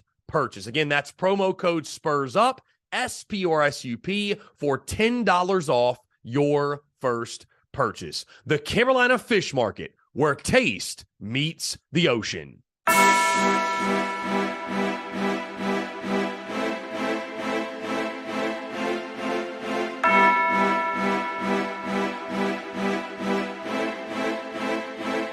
Muscle Dougie, ho.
All right, guys, we're back here on this Wednesday, May the 24th, 2023. Taking your questions, comments, calls, 843-790-3377 here in our Power Hour. Again, appreciate each and every single one of you tuning in here on this Wednesday. Stephanie Lee says, great show today. Loved the interview. Thank you, Stephanie. I definitely am glad you enjoyed the conversation. Barrett Lee, a fantastic job. A lot of great nuggets in that convo. Will Hall says, Mahoney's our best shot to win one. I would agree. John Edward says he just walked in the door. What's up, John Edward? Braddock says, I'd love to meet my Kentucky alternative. How about this? Brandon says, we will eventually lose that Vandy game. That 14-game winning streak won't last forever. Brandon, imagine the I can't even imagine the reaction from Gamecock Nation if I was that guy that picked that loss in the preseason. Like, can you imagine my preseason predictions? They roll out in July, and I've got the Gamecocks, let's just say 7-5, 8-4, whatever. And one of those losses is Vandy. Can you even imagine? Oh, I'd get destroyed, dude. I'd get destroyed by the masses. Destroyed. Let's see. Braddock says, just 2 years ago, it took a heroic effort to beat Vandy at home. That's true. Frank says, bite your tongue, lose to Florida. I know. Brandon says, South Carolina recruits like mid-tier SEC schools, but often is bottom of the SEC. Carolina does recruit better than Kentucky and Mizzou. David Barnes says, Hawaii would be an interesting out-of-conference game. I like to watch Carolina kick someone's ass on an island. Indeed.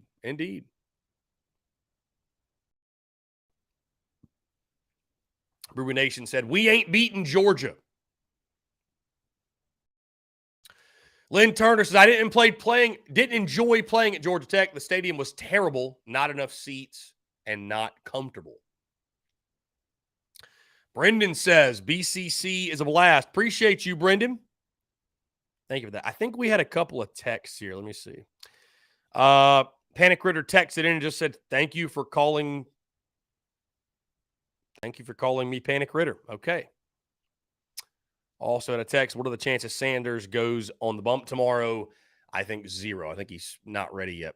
Ethan says, I'd like us to play Oregon, Ohio State, or Florida State more for bigger college markets to see us in other regions of the country. That's a good point. That's a very, very good point. Will Hall says, no Oregon State. Cox versus Beavs action. You're right. I missed that one. That was my bad. I missed that. Travis says, I went to Chapel Hill in 07. We got the W. It was a tough one, but we got it done. Then we proceeded to lose the rest of our games to finish the season. Who can forget that 2007 season? Who can forget? Curtis Scholl says, guys, don't be shocked if we only win 5.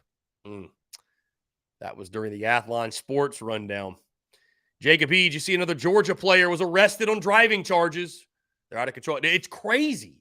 It's crazy. I don't feel like it's hard to not drive recklessly, to learn from your teammates' mistakes. But you know what it is, man? You're 18 to 22. You think you're invincible. Nothing bad can happen to you. And unfortunately, we know the reality. That's not the case. John Everett, I love to see the picture of Rattler and the wide receivers in Arizona. Dude, for sure. Xavier Legette, my God, looks massive in that picture.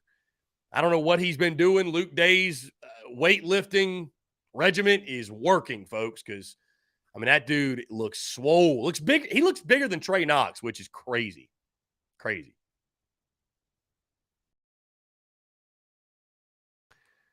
Lynn Turner with a good question. Lynn Turner with actually a really good question here. Lynn Turner says, who do they have Vanderbilt? Here, I'll pull the question up. Who do they have Vandy beating since their last overall? Yeah, they've got Vandy 4-8, 1-7 in SEC play. Who is the one? Who is the one they have Vandy beating? Let's see Vandy's schedule. Hawaii, Alabama A&M, at Wake, at UNLV. They're going to have a chance to start out 3-1, I'd say. Kentucky at home, Mizzou at home, at Florida, Georgia at home, at Ole Miss, Auburn at home, at South Carolina, at Tennessee. You got to think it's either Kentucky or Mizzou. Got to think it is. Has to be. It has to be either Kentucky or Mizzou. I don't know that. They don't have game-by-game predictions. John Everett said, Texas A&M shouldn't be ranked.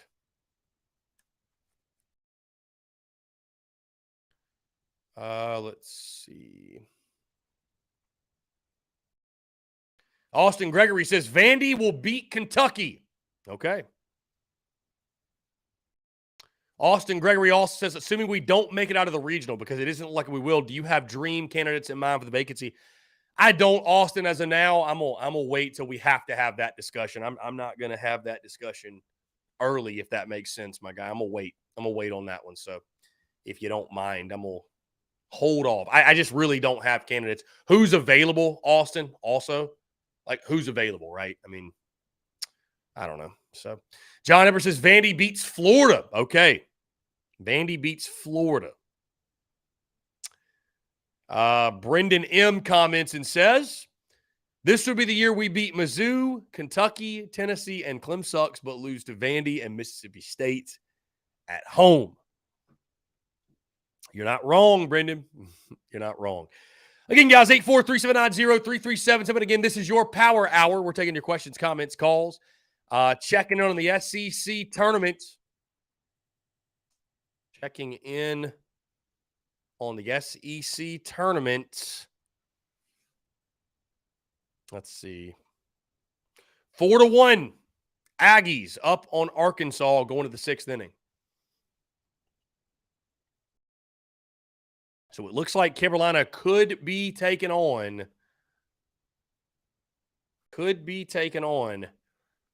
the Arkansas Razorbacks. What an interesting game that would be. By the way, guys, I'm sure we saw it yesterday. 2024 3-star offensive lineman Mike Williams decommitted from the Gamecocks. 6'7", 315 pounds, actually out of the DMV. So a decommitment, which is very rare, it feels. But a decommitment from the Gamecocks. A decommitment from Shane Beamer.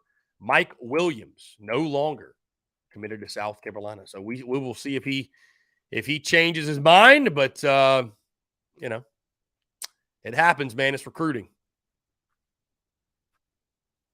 It is recruiting. So, Panic Critter said, I love Chris and the Spurs Up show. Thank you, Panic Critter. Love you too, my friend. Austin Gregory, would it be ideal to fire Tanner as AD the same year we need a new baseball coach? No, Austin, it wouldn't, because, you think about it. You hire a baseball coach, they want to know who they're working for. They want to know who the AD is going to be most of the time. That's generally a thing they want to do. Will Hall, if Vandy beats Florida, they're going to run Napier out of Gainesville with torches and pitchforks. I honestly, Will Hall, I don't disagree with that at all. Yeah, Billy Napier is not going to last if they lose to Vandy. He will not last beyond this season if they lose to Vandy. Straight up. Brandon says, JC said yesterday that Dak Joyner was a full-time running back now. Do you think he will be in the top 2 in the rotation? I mean, Brandon, we talked to JC about that, and I mean, yeah, Brandon, I'd say right now he's definitely top 2. I think absolutely. I would not be shocked if he's not the starting running back week 1 against UNC. So I think it's very possible, man. I think it's very possible. I know that before we were kind of just, we were just kind of toying with the idea. I think it's a real thing. Texas A&M up 4-1 after 6 complete innings. So Arkansas running out of time. Big news here. Georgia, Florida announced they've exercised the option to play their annual rivalry game in Jacksonville 2024-2025. So they've extended that game for 2 more seasons. 24 and 25, they'll play it there. In case you missed it, guys, South Carolina will take on either Texas A&M or Arkansas to lose to that game. That game will take place, though, at 10:30 a.m. Eastern tomorrow. So more morning baseball. Our schedule tomorrow. Again, the schedule's all over the place this week.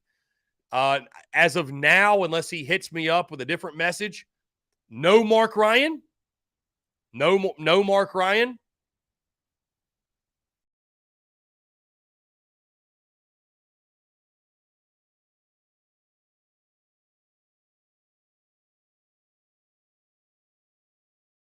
Anyways, no Mark Ryan. We'll go 8 to 10 a.m. 8 to 10 a.m. Eastern time. Okay? 8 to 10 a.m. Eastern time. We'll go live. So a morning TDC, very early. Very. Yours truly, I'm not really a morning person either. So I'm gonna be you might catch me. We might go live and I'll be like this, just like half asleep. So I'm sure somebody in the Big Cock Club Discord is about to clip that or screenshot that and meme that face right there. That's the face I had when I saw SEC podcast talking about Eli Drinkwitz's 3-0 record against Carolina. That's how I felt when I saw that. So, anyways, guys, 843-790-3377. By the way, Robbie Davis hit me up this morning. I meant to tell you guys this. Robbie Davis hit me up this morning. Said that he's not calling in today because he's busy with family. When Robbie doesn't call in, it's like he's calling out of work. Frank says Florida's going to lose a few. The over-under for Florida's 5.5. They are going to lose a few, Frank, but I don't think Vandy's going to be one of them. Airting Irie, did LSU just play more aggressive than us, like pinch running Kling when they were already up 6-2? I don't think the reason they beat Carolina is because they were more aggressive. I think they capitalized on their opportunities more so with runners on base than South Carolina did. That's literally, that was the difference in the game. I mean, Carolina had opportunities. They had opportunities with guys on base, had runners in scoring position, and the 6th and 7th inning, you could have kind of broke it open or made your mark, but just could not do it. Could not do it. So, could not do it.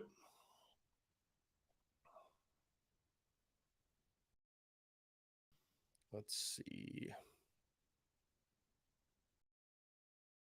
Also, guys, we will be watching the game against Arkansas or A&M, the game tomorrow morning. We'll watch that in the Big Cock Club Discord. So if you want to watch along with us, you can join the Big Cock Club Discord, patreon.com/Big Cock Club. You're more than welcome to join us, and we'll have a real good time.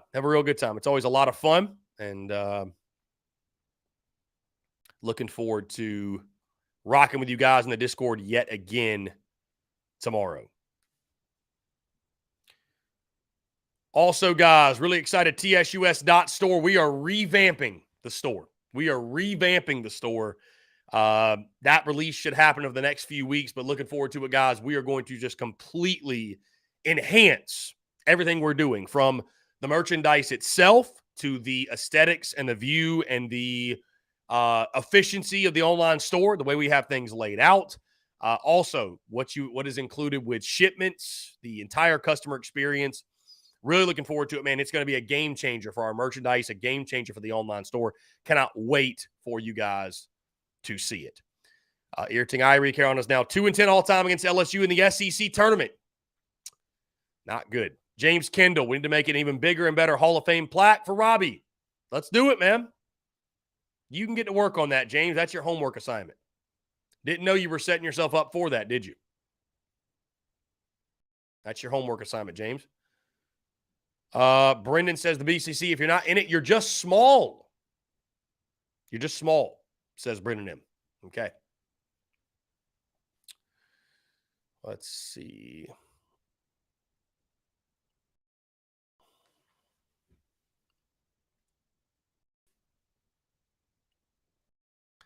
Again, guys, appreciate you all rolling with punches. I know this week's been kind of crazy, but we are rocking South Carolina per DraftKings plus 1,800 to win the national championship, which is kind of crazy that the odds for the Gamecocks have not shifted a ton. Like, the odds for the Gamecocks have not swayed a lot, even because of even with the struggles. Carolina still sits as one of the top, 8 favorites to win it all. Top 10 favorites to win it all. It's wild, man. Here's a good one. James Kendall says, do we think Mark Kingston uses Chat GPT AI when making decisions? I mean, maybe so, James. That's not the most ridiculous thing I've ever heard. Panic Critter says, I think Kingston uses a magic 8-ball to make his decisions. You're probably not too far off. Probably not too far off.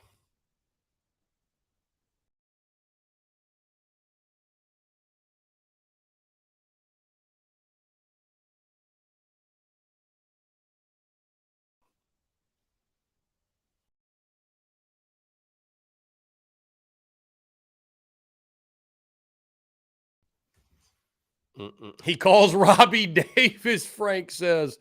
He calls Robbie Davis. Love that. Love that.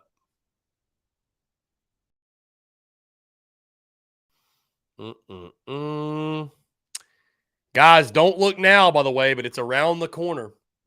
The NCAA football content or return. By the way, we saw this morning on the note of the NCAA football content, the video game content. Apparently, there's a report from The Athletic. The transfer portal, yes, the transfer portal will be the transfer portal of all things. The portal will be in the new NCAA football video game. How about that? Can you imagine sitting there playing NCAA football? You're building your dynasty. If I can get there we go. Camera kind of freaking out on me. You're building your dynasty on NCAA football. Just imagine this. You're building your dynasty. You started a small school, right? We all used to love that. You go to a small school and, you build them up and you win national championships. And now, in the new NCAA video game, you're going to have to worry about, hey, you went to San Diego State and you won 10 games your first year and you got a stud quarterback and your running back and your star players, and you got to worry about Alabama coming and picking them off. In the video game, you got to throw your own players the bag to keep them at your school because the transfer portal is part of the video game. Like, think about that. Think about how great. And then, I just imagine, you have to go talk to boosters, go raise funding. Boosters refuse. Player decides to transfer. How is that going to work? How is that going to work? You know what I mean? It's crazy, man. It's crazy. I can't wait to see what it looks like.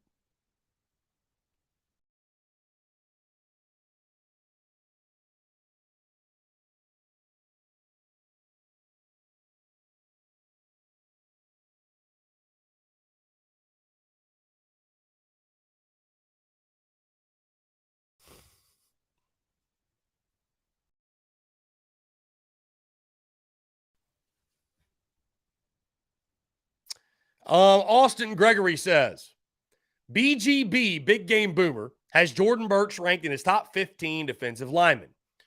For context, Burch has averaged 1.5 sacks per season over 3 years. Any thoughts? Austin Gregory also asked, how much stock do you put into Big Game Boomer lists? And I tell you this, Austin, we've had Big Game Boomer on the show. He's a friend of the show.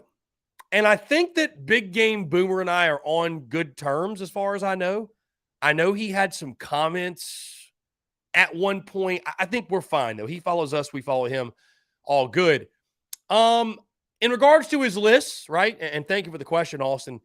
In regards to his lists, Big Game Boomer, listen, I look at Big Game Boomer as like a personality on social media that talks college football. And so I respect everybody's opinion. Do I think that Big Game Boomer's lists are like gold and he just can't miss, nothing's ever wrong? No. That's why I don't beat my chest a lot when he lists the Spurs Up show, the Best Gamecocks podcast or the account to follow. I appreciate it. It's really cool because he's got a massive following. And so obviously for so many people to see the business name and to get exposure to the Spurs Up show and see us and get familiar with us, I appreciate that greatly. But, I'm not going to be one of those people. It's he listed us. So, he's never wrong. And then, if he doesn't list us on a future list, it's he's always wrong. He sucks. So I'm kind of in the middle. I think they're fun. I think the funniest, though, is when he's ranking the top 100 centers in college football. I'm bro, how do you know all the centers in college football? But I get it for the sake of the list. I get it for the sake of the list. And, dude, people are operating like these lists are gold, bro. They're operating like these lists are gold, right? They're operating like these lists are gold. So, in regards to Jordan Birch, man, listen, I think Jordan Birch is catching a lot of hype.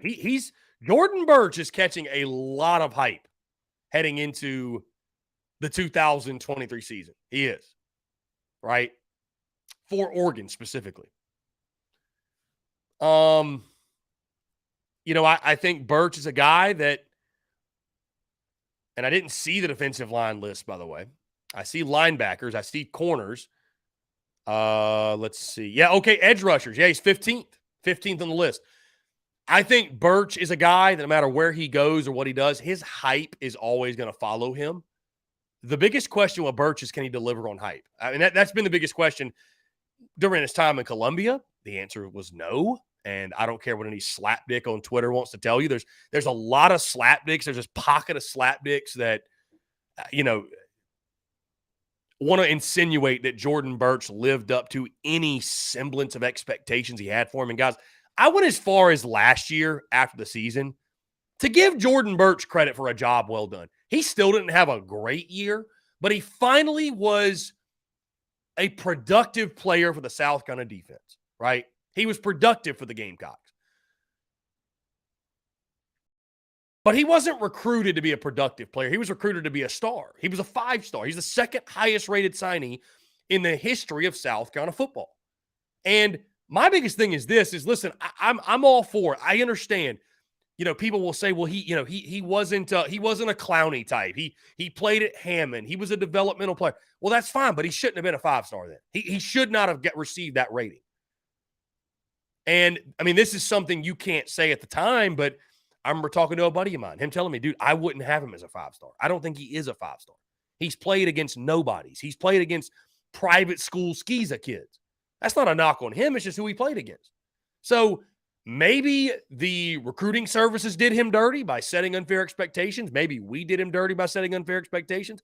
I don't know. But the hype's always overshadowed, always been bigger than the production for Jordan Birch. So him being rated a top 15 edge rusher, I mean, I think one of the reasons, to be honest with you, is because people still look at his recruiting profile. Oregon people are like, well, we picked up a 5-star D lineman, a 5-star edge. I mean, that's all fine and dandy, but he ain't never played like it. And I don't care if you're who you are. I don't care who you are. You're just random Gamecock fan. If you're Jordan Birch's cousin, that's not hard to see, my friend. That's just not hard to see. Women lie, men lie, numbers don't lie. So I hope and wish Jordan Birch something the best. He balls out at Oregon. He lives up to the hype, but the hype's always overshadowed what he's done on the field. I mean, it's just very easy to see. So I'm not shocked he's getting the hype. I'm not shocked he's getting the hype. And again, Jordan Birch did good things for kind of football last year, but I mean, we'll see. We'll see what he does. So a lot of hype for Jordan Birch yet again. A lot of hype. Austin Gregory, have you touched on the decommitment of the 6'7" Maryland offensive lineman Mike Williams? Just briefly, Austin. I don't have any intel as to why or what happened, but tis the nature of recruiting, Austin. It just happens. Tis the nature of recruiting. Tis the nature of recruiting. It just happens, man.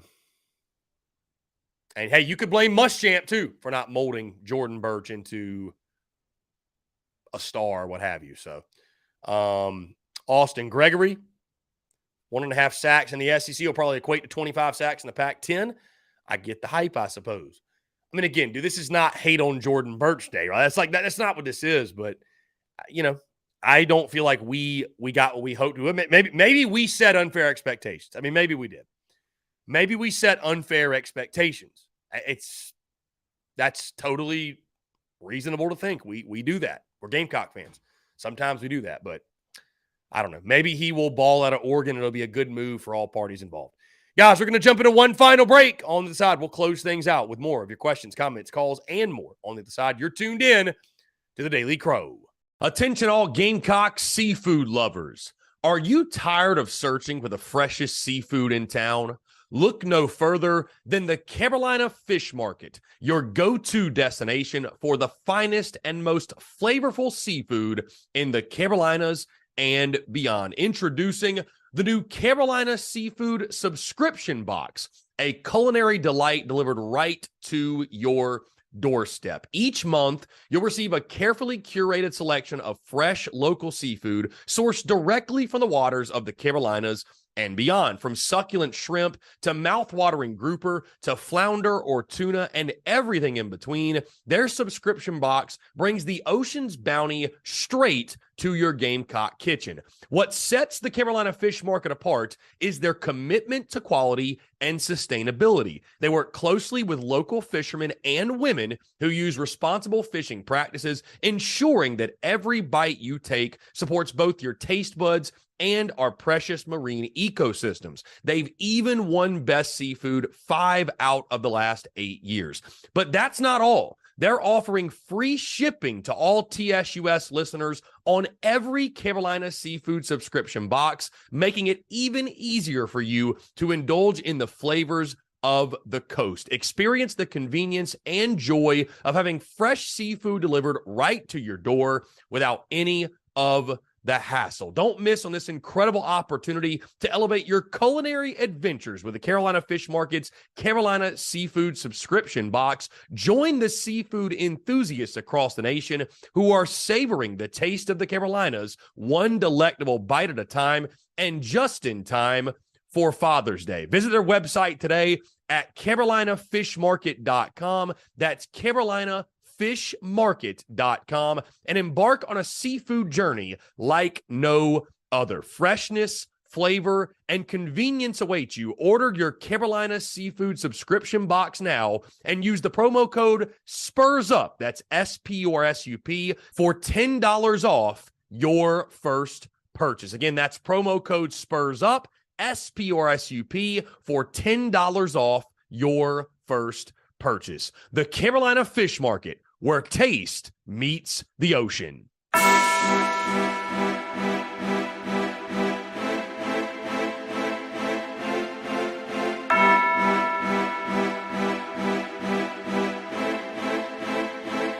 Muscle Dougie, ho.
Our guys are back. Final 10 minutes or so. Here, the Daily Crow taking your questions, comments, calls, 843-790-3377. How about this? Arkansas, grand salami. The Hogs just took the lead in Hoover. So all of a sudden, who will it be? Arkansas, A&M. Who will the Gamecocks play?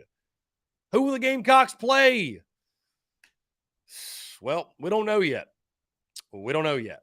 So crazy back and forth game. Crazy back and forth game. Again, guys, we'd love to hear from you in this final 10 minutes or so. Again, we'll be live tomorrow morning, 8 to 10 a.m. Austin Gregory says, are we going to get another Mike Loxley video if Mike Williams plays from Maryland? I hope so. That busted open a pipeline. Yeah, do that at your own risk, I would say, Austin. I'm going to pick on my guy, Jacob E., for just a second, because this, to me, is peak recruiting, right? Like, this is what fan bases do. And it's so funny. And it really shows why, like, what I don't know why. I understand. I understand it, actually. I'll say this. Why you can't talk about recruiting critically, because it's viewed as like, okay, this kid's choosing our school. Like, we got to hype him up. If he's a 3-star, he's a diamond in the rough. If he's a 4 or 5-star, he's the next best thing. If he's a preferred walk-on, our coaching staff just did the best at evaluating a kid. And, like, you never want to write him off because you never know. And, that's a lesson that I've learned throughout doing this. Like, you can't talk about recruiting the way that, you talk about free agency in pro sports. We're like, I mean, hell, your favorite NFL team can sign somebody and fans will say, well, that guy's a bum. Like, you can't do that in recruiting. But it is so funny in recruiting, right? Well, like when your school picks up a 3-star commitment, oh, he's a diamond in the rough, man. He's going to be so good. Our coaching staff's so smart for identifying him. And then when that kid decommits, that same kid, you have comments like this. Jacob E. says, Mike Williams wasn't highly rated at all. He won't be missed. Like, if that doesn't describe it, right? Or if a kid decommits, or if a kid, if you miss on a kid, well, he wasn't a take anyways. He's not a culture fit. Like just these isms we hear people in recruiting. He wasn't a culture fit. He wasn't a take. He wasn't a take for us anyways. He ain't fitting into our culture. Oh, man. For college fans and recruiting, if he comes to your school, he's the best thing ever. And if he doesn't, he's a bum. So, I mean, it's just, whatever. It is what it is. I don't know. I don't know, man. It's just, it makes me laugh. That's it. It just makes me laugh. So it just makes me laugh, guys. It just makes me laugh. Anyways, how about Arizona beat Oregon State 13-12?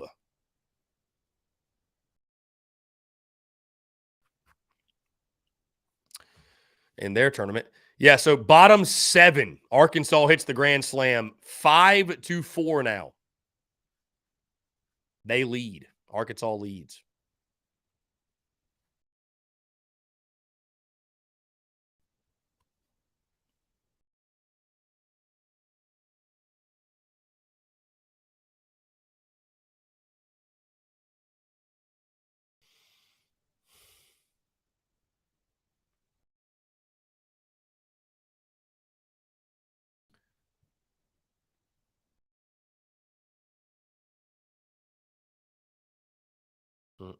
Let's see here.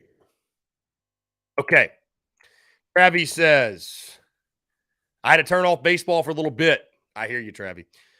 Jacob E. says, to clarify, I'm simply comparing him to other commits we already have. No hate to the kid one bit. No, Jacob, listen. I'm giving you hell because I understand, Jacob, where you're coming from. But that type of analysis you just did, Jacob, you can't have that. You can't make a living doing that, Jacob, because think about it. Again, if I was coming on here and Carolina just got a commit from some 3-star and you tuned into the Spurs Up show and I tell you, he's all right. Probably not an impact guy. Won't really play. You probably wouldn't come back to me for information. You probably wouldn't come back to me for takes. You probably wouldn't come back to me for analysis. You know what I mean? You just wouldn't. You wouldn't. You would not. So I don't think your analysis, Jacob, is off base or anything of the sort.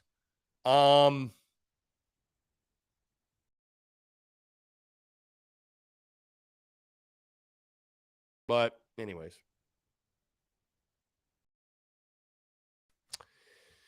Guys, again, I appreciate you all rolling with the punches, tuning in, man. This week's been a lot of fun. James Kendall says, PSA, the weather in Charleston is perfect. How about that? The weather's here nice. It's nice here in Greenville as well.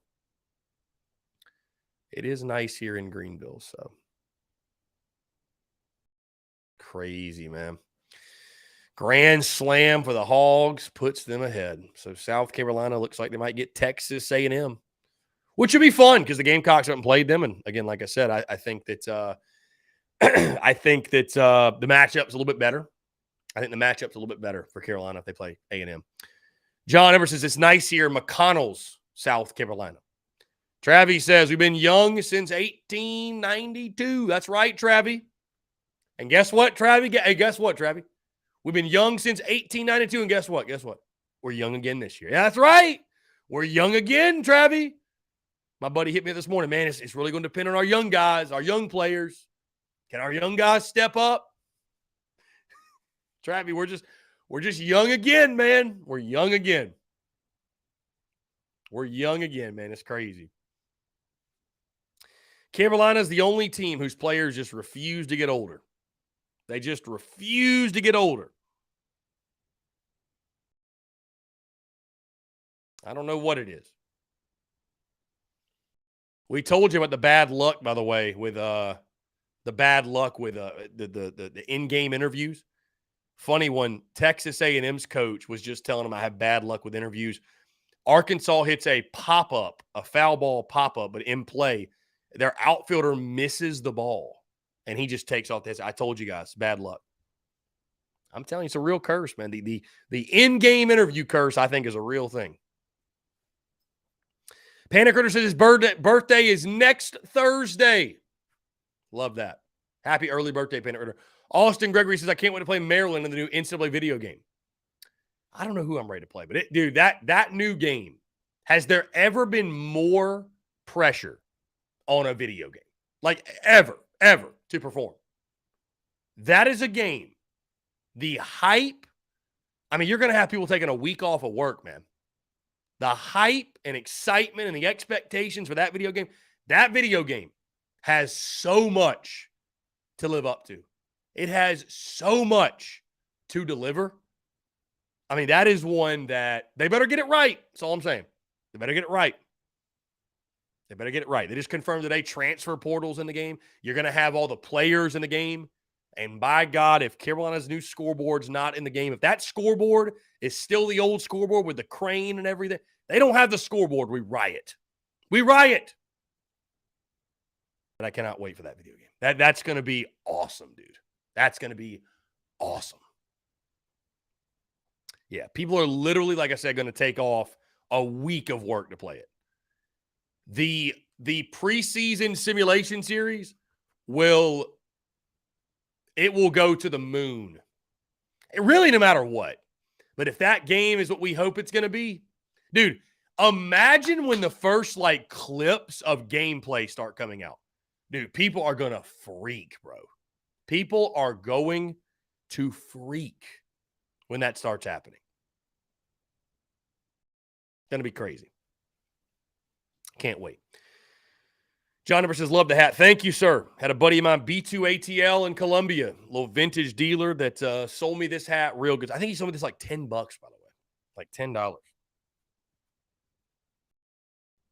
Really good stuff. Really good stuff. Guys, about to hit 5 o'clock again. Thank y'all so much. In case you missed it, 8 to 10 a.m. Eastern. We'll be live, rocking on the Daily Crow, an early one. So get your coffee, get your breakfast, and let's get after this damn thing for the Gamecocks take on Texas A&M. Most likely it could be Arkansas. It's going to be one of those two teams. Also, guys, check out the podcast today. I will get get the audio version of this show out ASAP.